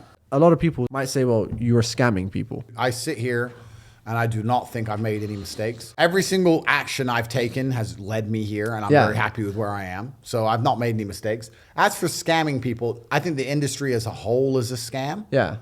But I was not scamming people any more than anyone else involved in the industry. I personally think the industry is a scam. However, a lot of the men who are involved and send money to girls on webcams don't think it's a scam. They like it and they enjoy it and they think it's totally worth it. So I think it's a scam, but they don't. So it's their prerogative. But let's say like your son wanted to do this business one day. Would you say, son, it's great, go for it, or would you rather he does something? Yeah, as in, it wasn't a mistake, it was part of your journey, I get it. But Forget would you kind of what you've advise done. like, That's already the past. I but needed I'm to do it just- to get here, but like, as in like, if you don't need to do it, don't do it. Well, it won't exist much longer anyway, but to stay inside the parameters of the question. Yeah. If my son were to come along and say, I found a job that I'm going to take exceptionally serious, it involves opening a webcam studio, but it's going to allow me to bring the entire family out of poverty and we're going to make millions of dollars and I'm going to take it seriously and work very hard at it, I'll say, good, congratulations, do it.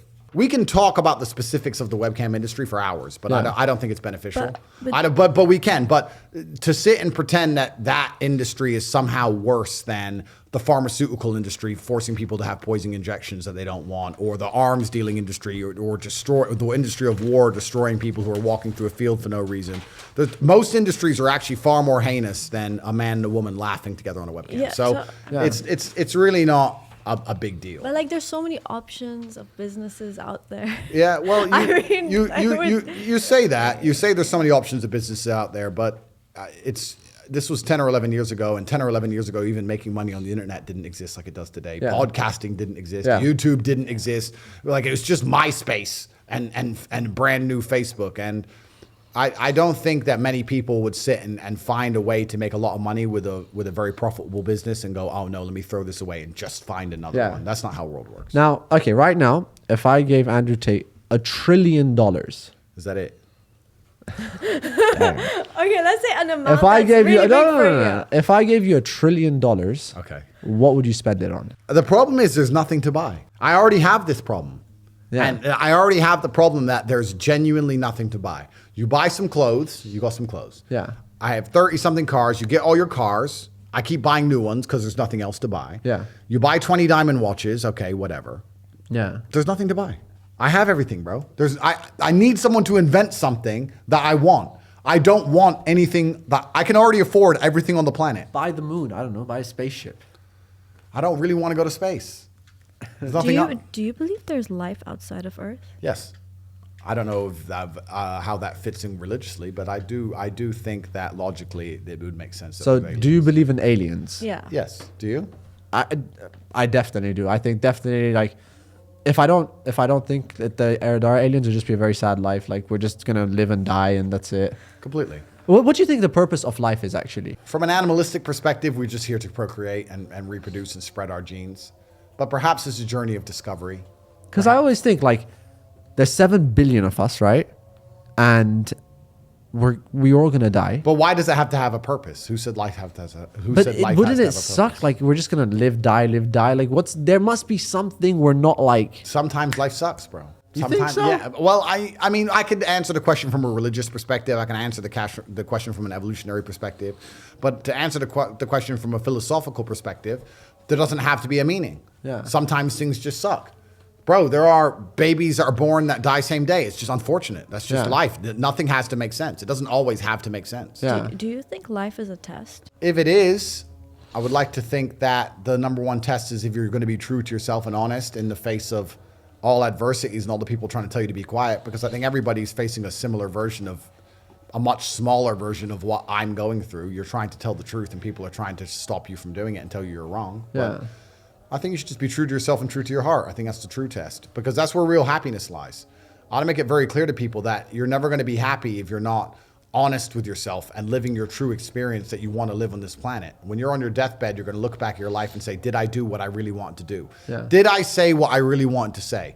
Did I call Balenciaga pedophiles? Yes or no? Yeah. That's what you're going to look back on. So you have to find the honesty and the bravery to do that, because that's the most important thing you can do as a person. getting onto the topic of women. Now, before I ask the questions, how's your, because obviously you have a mom and you have a sister. Yep. How's your relationship with your mom and sister? Good. Do you think women can be leaders, like presidents? Do you think that's a role that kind of fits them, or? I think that the qualities needed for effective leadership are innately masculine. I think that some of the best leaders in history who were female, for example, Margaret Thatcher, were only good at the job because they had very masculine qualities.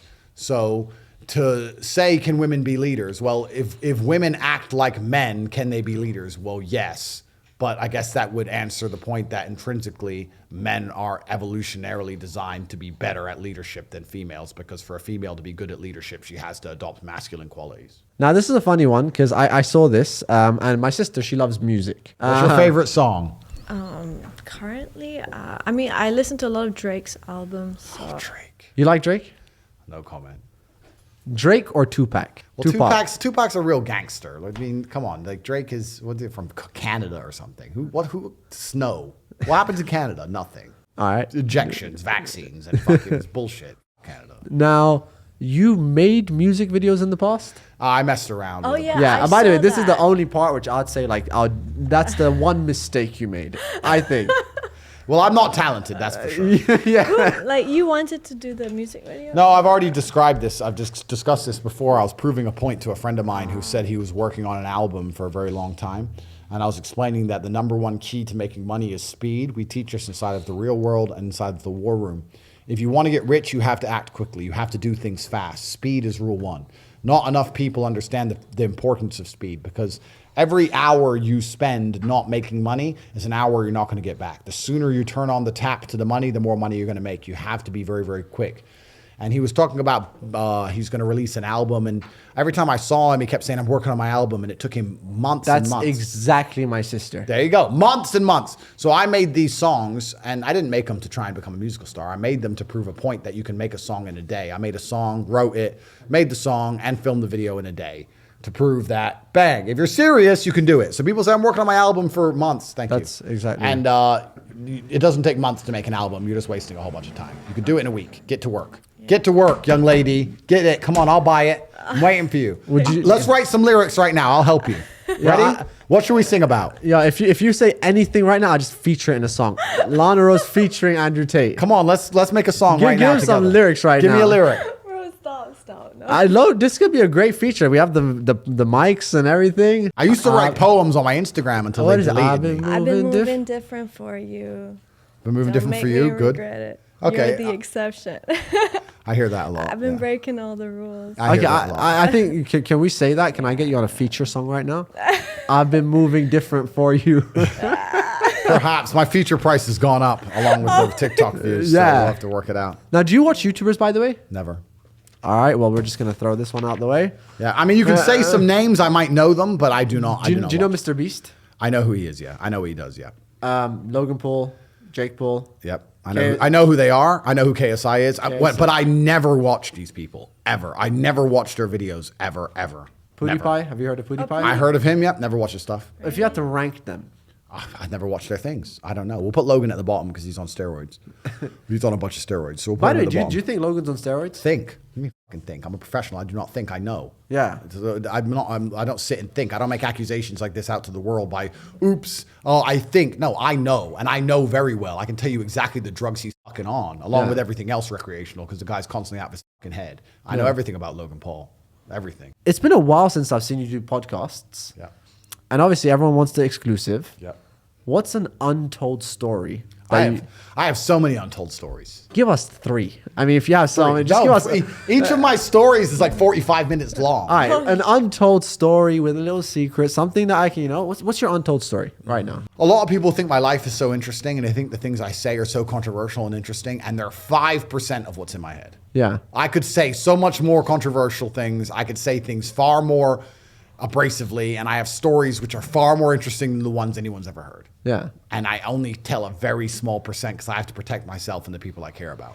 Just one right now. Just give us one untold story. I can't, bro. There's too many questions involved around all of it. I can't. Like maybe about like a funny date. Oh, okay. I heard this from a TikTok video. I don't think you're gonna answer it. Does Andrew Tate have children? I perhaps could have some. Do they look like you?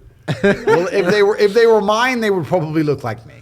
Damn. If I had. But like, how would they know? Because genuinely, I heard, and I was like, they seemed like they had a lot of I information. mean, like, yeah, you never deny. Yeah, it's starting to spread, the idea. There were people for a long time who said, and the way Andrew talks about women hate him and he's going to be lonely forever. You know what's actually funny about this whole misogynistic crap that came out about me? Yeah. Do you know that I get thousands of emails a day from women Yeah. who adore me? Yeah. The amount of women who say, you're a real man, you stick up for family values, you're a traditionalist, you sound like the exact kind of guy my dad wants you to be with, Yeah. you sound like my dad and my brother. I get thousands of women who completely adore me for the things I say. So I don't have any problem with loneliness. And obviously, I talk a lot about legacy and how important it is to have children. So whether I have children or not, it's something that I'm going to want one day. The only reason I don't be very clear on this is because there's a bunch of feral psychopaths on the internet who dislike me. So Yeah. I could have 0 children. I could have 10 children. And I'm not going to put their faces anywhere. if you were to have a superpower, what superpower would you pick? I would have the ability to speak and everybody absorb my knowledge and words and understand that I'm ultra intelligent. And, All right, fine. and No. A basic superpower. We're talking I about. already have the superpower. Here we Okay, are. I'm the yeah. most Googled man on the planet. You should have been more specific. Okay, no, as in like, I want to fly, I I want to invisible. read someone's I wanna brain. Throw fire. I want to. You can't just say something you have already and just say this fish. is That's I true. don't I have a know. lot of superpowers already, so I'll have to find one that I don't have. Okay, choose between flying or being invisible. No, let it be. You might want to just read someone's brain. No, these two. I want to know. Well, I'd like the idea of being invincible, living forever and being invincible. That would be Invisible. cool. Invincible would be cool. But being invisible, I guess, could be useful also. But all in all, I don't think it'd be that useful for critic. Let's talk about this, but like professionals. Now we're going to go into depth. You're going to regret this question. Okay. Being invisible wouldn't be that interesting for finding out the things you actually really want to find out outside of bullshit chit chat and girl drama, because most sensitive conversations are happening inside of facilities that you couldn't penetrate even if you were invisible. So you wouldn't be able to like spy on the government or nothing because you can't get into the buildings. Yeah. So who would you be able to listen to? Your girlfriend or your friends or some crap? But I don't think that would be useful because I can already read girls' minds. I can look at women and instantly read her mind. Yeah. Women's minds are very readable. Did you know this? No, They're I super struggle readable. with that. Men say, oh, women are confusing and complicated. No, they're not. Women are simple as they can be. They show you exactly how they feel instantly. It's easy to read a woman, easy to see if she's mad, easy to see if she's sad. All you have to do is work out why. Usually it's some dumb bullshit reason. You can look at a woman in her eyes and read her mind. So I can already read women's brains. So I don't think being invisible would be that useful. Flying, I can already fly anytime I want to private jet. I want superpower. I want to be able to do something else. I want to be able to, I don't know. I have to think about it. I'm not sure. This is difficult. I have to think. What's one lesson you've learned the hard way? I've learned all of my lessons the hard way. Life only teaches you lessons the hard way. There's no other way to truly learn a lesson. The things you'll notice about people is that when life is trying to give them a lesson the easy way, they'll ignore it. Oops. Oh, like you'll see it all the time. People they'll have close call. They won't pay attention until something really bad happens. And then they'll be like, oh no, I'll do anything to take this back. Yeah. That's how people learn. No one learns the easy way. It takes a very smart person to learn the easy way. Everybody only learns the hard way ever. Question: has your heart ever been broken? Completely. Everybody's heart's been broken. Every single man, every single woman has been through a period where they wanted someone back who didn't want them. Difference between me and everyone else is I never let my pride or my dignity go out the window for it. That's the big problem with a lot of this heartbreak stuff. It's not that you're feeling heartbroken is bad. That's natural part of the human experience. You just can't sacrifice your dignity for it. Yeah. We did a podcast before. It wasn't my podcast. It was Tam.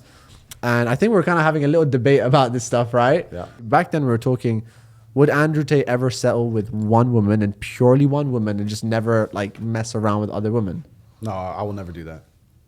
Oh, you wouldn't settle with one, purely one. Well, you'll have one that you super care about. You'll have one which is the queen. You'll have one which has your family. You'll have one which is going to be above all others. You'll have one that you adore. Yeah.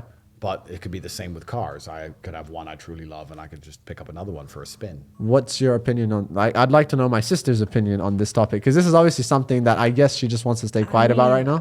What do you think? Andrew Tate says men can have more than one woman, and this is a norm, and this is how it should be. I think it's obviously something that should be first discussed, like with the girl initially. Like, I mean, I personally. Hi, Andrew. I'm the girl. I don't want you to have more than one girl. So no, but that's the thing. If they don't, if like. like.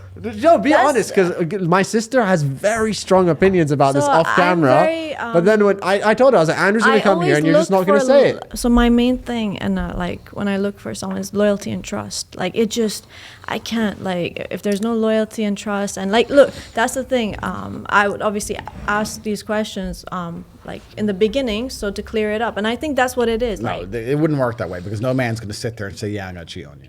So you can't have discussions about it. And I understand you look for loyalty, and I agree you should have a man who's loyal to you, but men show loyalty in different ways than women. Women show loyalty through sexual exclusivity. Men don't show loyalty that way. Men show loyalty in a bunch of other ways. One of them's financial. The other is taking care of the woman. The fact that I would have a woman that I pay her bills, take care of her, give her a sheltered life, spoil her, look after her, try and make her smile, give her all these things, put her on private jets, take her around the world and make sure that she's happy in nearly all realms with no concerns. That's loyalty. Just because I spend a night with one random chick every once in a while does not mean I'm not loyal to her. Whereas a woman is the completely opposite way. Men, for the longest period of human history, have not been sexually exclusive. And now we're living in a world where we pretend it's normal for men to be sexually exclusive. They never have been. And we're also in a part of the world now where most men have more than one wife. So it's kind of interesting to see. Do you think that's okay, Lana? I mean, I don't think like all guys are like that.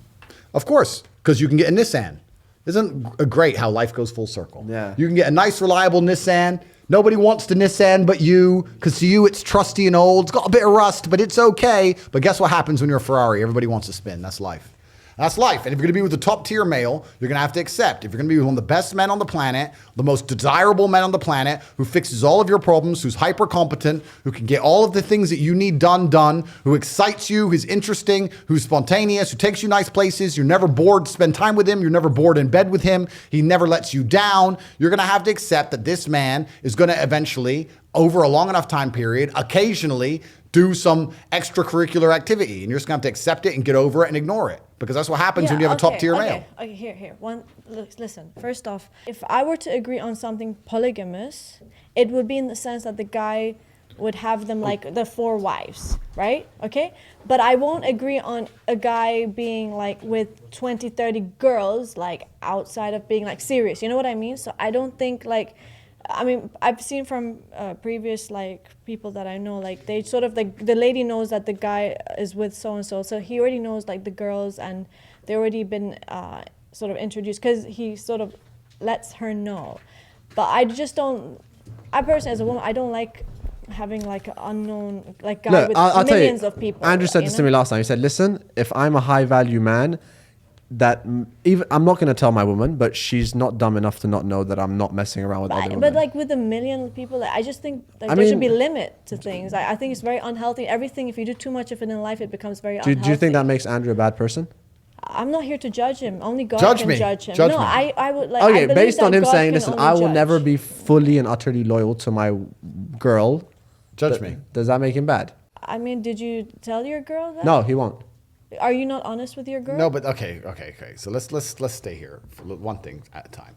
Firstly, I want to destroy the myth of females pretending they want honesty, because they don't. So when you're honest with women, you get just headache on both sides. They don't want honesty. When you come to a woman with honesty, it's just they're not ready to handle it. They are not prepared for it, and it also lowers your status as a man. I don't have to sit there and say, "Hey, I'm going to do this." Da da da. The point is this. Every king, every sultan, every sheikh, since the dawn of human time, had more than one woman. All of them. Every single one, always. That's all of recorded history and the modern world. So to sit and come along and say that king-level men, not Joe Schmo, king-level men are going to be stuck with one woman and they're not allowed to do anything else outside of it ever is garbage. If you go and you actually experience time with top-tier males, if you go hang around with a Russian oligarch, or you go hang around with the richest guy in Bangkok, or you hang around with anybody anywhere on the planet, he has more than one woman. That is a fact. I'm not against it. So if you're a woman and you prioritize loyalty, sexual exclusivity, not loyalty, because like I said, male loyalty is different than female loyalty. I am completely loyal to my woman. I can be completely loyal to all my women at once. I'm completely loyal because I fix all their problems and I tolerate them and go out with them and deal with all their crap. So I'm very loyal. I don't think that's very loyal. Definition of loyal. It is. No, but it is. That is the definition of masculine loyalty. But if we're going to talk about sexual exclusivity, if you're going to prioritize sexual exclusivity over all other things, that's fine. That is like prioritizing reliability of a car. Get a Nissan. But if you're going to prioritize the man's ability to fix your problems, his financial means, his looks, his ability to make you excited, his ability to make you have fun, his status, his fame. If you're going to prioritize those things all above sexual exclusivity, then get a Ferrari. Yeah, then you but get fun. You what get excitement. That's life. You can't get it all. You can't have it all. I have to be more specific. Okay, look, I'm totally for a guy being serious, like with the woman, taking care of the woman. I get that. Okay. But what I'm against is a guy going out there and hurting women. Like, you know, women who look up to them, they like them, and they just go with them, like, and, you know, the girl feels used, and they don't take them serious. I just think that behavior is what I don't support. I feel like, okay, if you're going to have multiple girls or wives, whatever, like, you should be committed to them. Okay, so you agree with multiple wives? Yeah, I obviously, because, you know, I'm Muslim, I read. As long as there's transparency. I feel like, you know, a guy if he has the potential to take care of more than one woman, it's acceptable, but I don't believe that a guy should start like playing games with women. Well, I don't think it's about playing games. A lot of guys are doing this for fun. Okay, but women are sovereign individuals, and if they decide to be with a man, if they're a full-grown adult, they decide to be with a man, right? We can't be. I don't want to be misogynistic here. But I don't want to be a misogynist. Like deceitful. They really trick women. They Why? say a lot of things. They say things that aren't true. Yeah, and I don't agree with Women that. do the same to men. Not all women. Of course, not all women, not all men. That's human nature. That's my point. That's human nature. But we're discussing the specifics, and I'm just trying to make the point that women who say, I want a man who's loyal, that matters most to me, that's doable and that's fine. If you sacrifice a bunch of other qualities. But if you don't sacrifice those qualities, the kind of man you are looking for is never going to be loyal. You have to make a choice. And I used a car analogy because to me, it's so simple. I don't know what the confusion is. If you prioritize reliability, get a Nissan. If you prioritize performance, get a McLaren. You cannot have both. Your McLaren might be a little bit reliable and the Nissan might have a little bit of performance, but you cannot have Nissan reliability and McLaren performance in one vehicle. That is against the laws of nature. It's against physics. It's against reality. Now, you must choose. I'll jump in. I definitely like agree to a certain extent what you're saying, but why not just be transparent about it? Well, Trust me, there are women out there that would agree they to would. this, and I know you I've can seen be. it. You can be. But I'm not saying, the point is it's about me specifically. You can be. And I'm not even going to tell you whether I am transparent or not transparent. I'm just talking about in general. You can be transparent. That's up to you. It's up to every man who decides what they want to do. And But it's so much more peaceful, you know what I mean? 'Cause, Cool. like, the girl is totally happy. She'll start hanging out with your other wife or your other girl, and they become best friends. And, you know, life is less stressful because you can Agreed. go out. Agreed. But the actions, my point is that the actions are not dependent upon transparency. The actions are going to take place anyway if you have that kind of man, whether he's transparent or not, or whether you accept it or not. That's just how it's going to be. But would you be transparent? That's our question. I don't lie. I'm not a liar. But I'm not also going to sit my woman down and go, hey, it's 9 a.m. By the way, I'm going to do this today. And she's No, like, no, if So, she so if your girl asked you- says, "Hey, Andrew," like, who's this chick? Oh, yeah, I was with her a few days ago. Don't worry about it. Done. now, actually, this is something I've never seen anyone do with you. Maybe you won't even do it with me, but it's actually kind of a silly one. But I want to do an Andrew Tate IQ test. Well, IQ test is pattern recognition. This is just general knowledge. Okay, general knowledge. Okay, All right. let's make it clear, because if it's all pop culture crap and I get it wrong because I don't consume pop culture, I don't want anyone thinking I have a low IQ. All right. So, first question. All right. What metal is heavier, gold or silver? Gold. That is correct. What are the first 3 planets in our solar system? Mercury, Venus, Earth. Are you serious? He got that? That's correct. What? How did you know? I have no idea. I forgot that. I was And going to used say be the a moon. nerd at school. What is the most widely spoken language in the world? It's either English or it's Mandarin Chinese. It's Mandarin Chinese. What? Wow. This guy is super All right, guys, smart. this is not planned. All right, this is not. You're just gonna make it look like. Okay, a lot smarter than I thought. How many countries are there in the world? That's a really Oh, good that's question. really- 172? It's 195. I didn't know that No, either. I don't know. Not so smart after all. All right. Well, it's constantly changing because a bunch of countries are new as well. South Sudan, North Sudan, that was Oh, quite yeah. recent. Okay, so it's he- constantly he couldn't changing. know. All right, longest river in the world. The Nile. No, the Amazon. It's the Nile. First answer, almost. Which president is on a US $1 bill? George Washington? Yep. Okay. Which state is Area 51 in? Nevada. Why would you know that? Are you part of the? Are you part of that Part of the little Matrix. conspiracy theory? Part of the Matrix. How do you know these questions? Like literally, I don't. Like, These okay, were written question, like 5 minutes for ago. real, like, do you study some No. like information online, or is this stuff you've been No. talking to Just people? busy attacking the matrix and finding the truth. That's All right, this is something you might know because obviously this is like down your field. Who was assassinated on February 21, 1965? Oh, JFK. Malcolm X. Is Oh, that- Malcolm X? Oh, sorry. I don't know why I said JFK. I As don't- soon as you said assassinated, JFK came to mind. All right, that is our little quiz. I think, what was that, like 9 out of 10? Yeah, he did. I did very all good. right. All right, now, obviously, we're almost done. I want to ask you, what is the best advice you could give to someone out there watching this? The best advice I can give to somebody out there watching this is as follows. If you've watched all of the podcasts so far, you must be semi-interested in my point of view. You must understand that I am saying things in a semi-censored degree because we are here live broadcasting to the world. But if you agree with what I'm saying, the best thing you can do, the best advice I can genuinely give you is go to corporatate.com and sign up for my email list, because there I can tell the truth completely uncensored. I send an email absolutely every day on all various topics, whether it's modern news and current events or traditional evolutionary biology and all the things we've been discussing in this podcast. The best advice is to sign up to my email list there. We discussed money is a big factor. How much money is enough money? $36 million. 36. 36. When you have $36 million in the bank, there is absolutely nothing that you can't do or basically buy. And you can go to the best hotels, you can go to the best places, you can rent planes and boats, you don't need to buy one, you can buy the best cars. Your kids are secure. You can make sure with clever investments you're earning enough per month to live a very good life. A good life costs about $500,000 a month. You can do that. $500,000 a month. That's what a good life costs, yeah. Wow. A minimum, if not minimum. I heard you say something. You said life is getting more expensive day by day. So I spend between $500,000 and $1 million a month on life. That's how much it costs to live a good life. If you want to have staff, look after all your supercars, have your cars moved around the world, fly on private jets all the time, stay in hotels, eat in nice rooms, eat out every day, not have to ever cook. By the time you add it all up, it's about $500,000 to $1 million a month. That's what I spend Now, base minimum. do you think, can money buy happiness? Money is an amplifier. Yeah. So money does not change who you are, it amplifies who you are. If you're one of the people who's constantly miserable and you get rich, you're going to stay very miserable and end up a drug addict. If you're one of the people who's happy, hang around with his family and gets rich, you're going to have great times with your family and be happier. It amplifies. It doesn't change anything. It'll make you sadder if you're already sad, happier if you're already happy. It'll make you super powerful if you're already powerful. It'll make you a loser if you're already a loser. It amplifies. Money does not make the man makes the money. So you must make sure, especially as a man, that you're important and influential and powerful and your head is straight and you're mentally strong before you get a bunch of money in the bank. How much money is too much money? $1 billion. $1 billion. Yes, because then you're on too many federal agency lists, trust me. But now you're on that list. Unfortunately, yeah, that's sort of the problem. But okay, the thing is, I heard a few months ago you said, I'm worth around $400 million. Yeah, I was trying to, suppress my Your actual...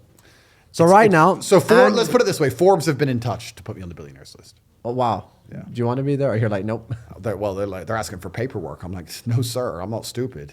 Damn. Keep me off that list then. Get fucked. All right. Now, do you think China is a threat to us? That's a really good question.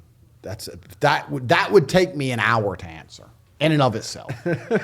I don't think that it's about threats. I think that we live, the geopolitical order of the earth is currently changing. That's for sure. Things are changing now, and the West is dying, and the West's dominance over the culture and over the world is going to be replaced by another power or another pair of powers, and it's going to be interesting to see how the world shapes from there on out.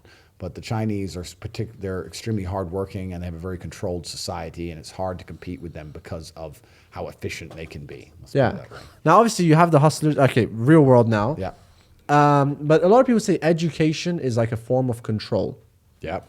So do you think right now the modern education system is them just trying to control us, brainwash us? Well, what have you learned in modern education that's ever helped you with your life? Pythagoras theory. Yeah, exactly. Nothing. Yeah. Nothing. Everything that you learn in the modern educational system is a waste of time. None of it helps your life at all. Yeah. And most of the time, especially in the West, you end up in debt to learn things you don't need. And Yeah. they do that to get you already inside of the slave machine, so you have to quickly get a job and pay all this money back and sit there and slave away your job forever. If they really cared about you and they wanted you to learn things and know things, then they would teach you about how tax works, how money works, how business works. They don't teach you any of that. They'll never teach you anything about anything important that can genuinely improve your life. They just teach you things to keep you inside of the slave mindset. It's an indoctrination camp. It's all garbage. I teach more about how to make money in my school for $49 a month than you will ever learn in a business MBA for $100,000 from Harvard. Yeah. Because I'm actually trying to teach people how to make money because I exist.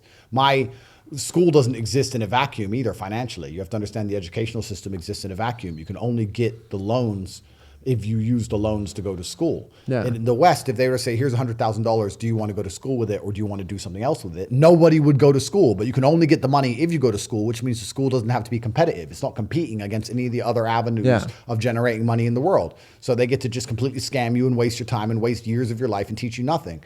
But my school exists out in an open economy. You can spend your money on my school or you can spend your money on a Nando's or something else. Yeah. So you're only going to stay in my school if you're genuinely getting your money's worth. And that's why the fact we have 161,000 students shows how powerful and potent and effective my school is. Now you're making lots of business moves, but what's the next business move for Andrew Tate? I don't know if I need any more business moves. I have more money than I'll ever need for the rest of my life. I have an idea. Sure. And this is actually a part of your university. So you are, like, as you said, one of the most sought after men. Everyone listens to, but business, it's not really a business idea. Like, do you listen to feedback people give you about your course? I can, but I do actually have a business idea that I'd like to say, but first let me hear this. Go on. Because one thing that I've realized, like, let's say, by the way, I have tons of people that love your course and stuff, but why don't you, like, a section of your course, why don't you actually tell people what to do? Because most of it's like other mentors, right? It's the war room professors.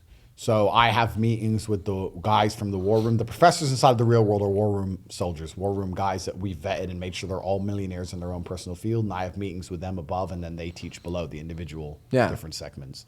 But as the real world evolves, there is a section specifically on me, and I do write in there every day. Okay. Now, actually, you mentioned this, and something just popped up to my head. Do you believe in magic? Yes. I heard somewhere there's a guy you have in your war room. He's a hypnotist. He's not a magician. He's a hypnotist. Well, I believe in magic in regards to the idea that you can do exceptional things if you have enough self-belief. Self-hypnosis is ultra powerful. You've never hypnotized yourself? No, I don't know how to. Every word that comes out of your mouth is self-hypnosis. Do you consider yourself a strong person? Yes. Do you say I am strong? No. Why not? Just don't say it. Do you think if you say I am strong on repeat overall in a long enough time frame, if you keep saying I am strong and truly believing it, that you'll be stronger? No. Well, then you're wrong. You would. Really? Of course. He's right. Self-hypnosis. You have to believe in yourself. You have to say things. If I were to tell you right now I could rip your head off with one finger, you wouldn't want me to try. I mean, because you're a big guy. Because you know I mean what I say. Okay. This is my exact point. Is that a way If I look at a man's eyes and tell him, listen, don't touch her. I'm going to hurt you. That's hypnosis. So there's like a way If he of complies, manifesting. then it's hypnosis, right? I guess so. Life is hypnosis. It's all hypnosis. Actually, do you believe in parallel universes? There are many different versions of the universe, but in all of them, I am fighting the Matrix. There's not a Because single one where I'm not in battle against the machines, Mo. And every single one, I'm in battle against the Because machines. if you think, everyone says, like, we are not real, nothing is real in life. Well, that's cope. That's just cope to make excuses for being a lazy piece of shit. Obviously, you did say you invest, but what is, like, is there any companies that you would look into buying? My next business idea, I'm going to open a Tate Center. So I'm going to buy a big warehouse here in Dubai. And I'm going to put Tate Center on it. I'm going to put like 20 supercars in it. And we're going to have coffee and a cigar lounge and merchandise. And I'll do my live podcast from there. And I'll meet fans there. And we're going to do it. It's going to be a huge project here in Dubai. It's going to be massive. Anybody who listens to somebody who's worth $1 billion talking about how to make money and says he will teach you, him and his team will educate you on how to make money online from your phone, from home, for $49 a month and doesn't sign up, doesn't deserve to be rich. Yeah. Because you have nothing to lose. Yeah. Worst case, you join for $49, you try for a month and you're too stupid and you can't do it. You've wasted $49 on lunch. It's not even a big deal, right? Yeah. Anybody who doesn't even try deserves to stay poor forever. But anybody who is hardworking and compendious and perspicacious and wants to pay attention and is going to do what they're supposed to do, they can be successful. Yeah, because I say this a lot to people. Let's say they're like, oh, well, why should I buy a fitness course? I know what to do. Well, why are you not doing it? Then do it then. Yeah, why are you not doing it? But it's not just a course because we don't just tell people what to do. We also mentor people. We actually push you over the finish line. So it's guaranteed to be successful. But we're going to build the Tate Center as well. And the reason I mention that is because when the Tate Center is open, there's going to be certain days it's only open to members of of the real world and the war room. So there's going to be certain days where you can only visit if you have a membership to the other subscription. So I'm excited for the Tate Center, and it also gives me an excuse to a place to put all my cars. Yeah. 'Cause I have too many cars now. Now, actually, number one, what's your life goals? But apart from that, I know you've done a lot of charity work, I think, with animals, some with, like, what's your goals in that sense? Is like an ultimate life goal for you to start giving back, or? I think I'm giving back quite a lot. I hear from endless people, and I get a lot of emails from a lot of people that I've helped improve their lives, and I've made them feel better. Do you do charity? Like, yeah, I get thousands of emails from people saying that I've improved their lives and I make them better. And I'd like to think that I'm a positive force in the world, and people listen to my podcasts and my speech feel better about themselves. I like to think I give clarity, especially to young men who are navigating a world which is trying to subjugate them. And I have a lot of young men who stand up and say, you know what, you're the one who makes sense. But yeah, I have a charity that rescues stray dogs in Romania, and I've also built a few orphanages in Romania, but I don't talk about it too extensively because I don't do it for publicity. Yeah, I just do it. I do it because it makes me feel good, and I want to do good things for the world. all right, now final thing before we end it. I have pretty much all my questions, but just because the fact that you came here, my sister hated you so much. I know. I want to do something. Don't worry about my feelings. Don't worry about my feelings. It's fine. I'll just cry after the podcast. What do I say? Don't worry about how I feel. Imagine you're having a normal conversation. You just met this person. As in, like, first impressions, because you have so much impressions about him from beforehand, but erase all of it. 5 minutes. Don't say the word like hate. I didn't say Okay, that dislike. word. No, I don't think the 5-minute conversation I will never work. said, like, you know, it's like I'm trying to defend myself. I just said I was upset. That's the thing. Besides, I'll tell you what we'll do instead. I've already clarified when you said that I said older women are less attractive, and I've explained that that's in the West, and I've explained this because those women don't keep themselves pure. Yeah. And da-da-da. So is there anything else I've said that you found particularly offensive? No. Only that one thing. Yeah. So everything's fixed now. Yeah. So we're friends. Yeah. High five. Okay. All right, that's it. Done. We made a friendship. Done. All right, guys, that's been Andrew Tate. I thank you so much for coming. Thank you. Any final message to people? Just a final thing was your top quotes and like a final message. Yeah, my top quotes, the ones that are most famous are, my unmatched perspicacity coupled with sheer indefatigability makes me a feared opponent in any realm of human endeavor. I've described that one before. It's an extremely important one. I've also given the story of where that comes from somewhere on my Rumble channel.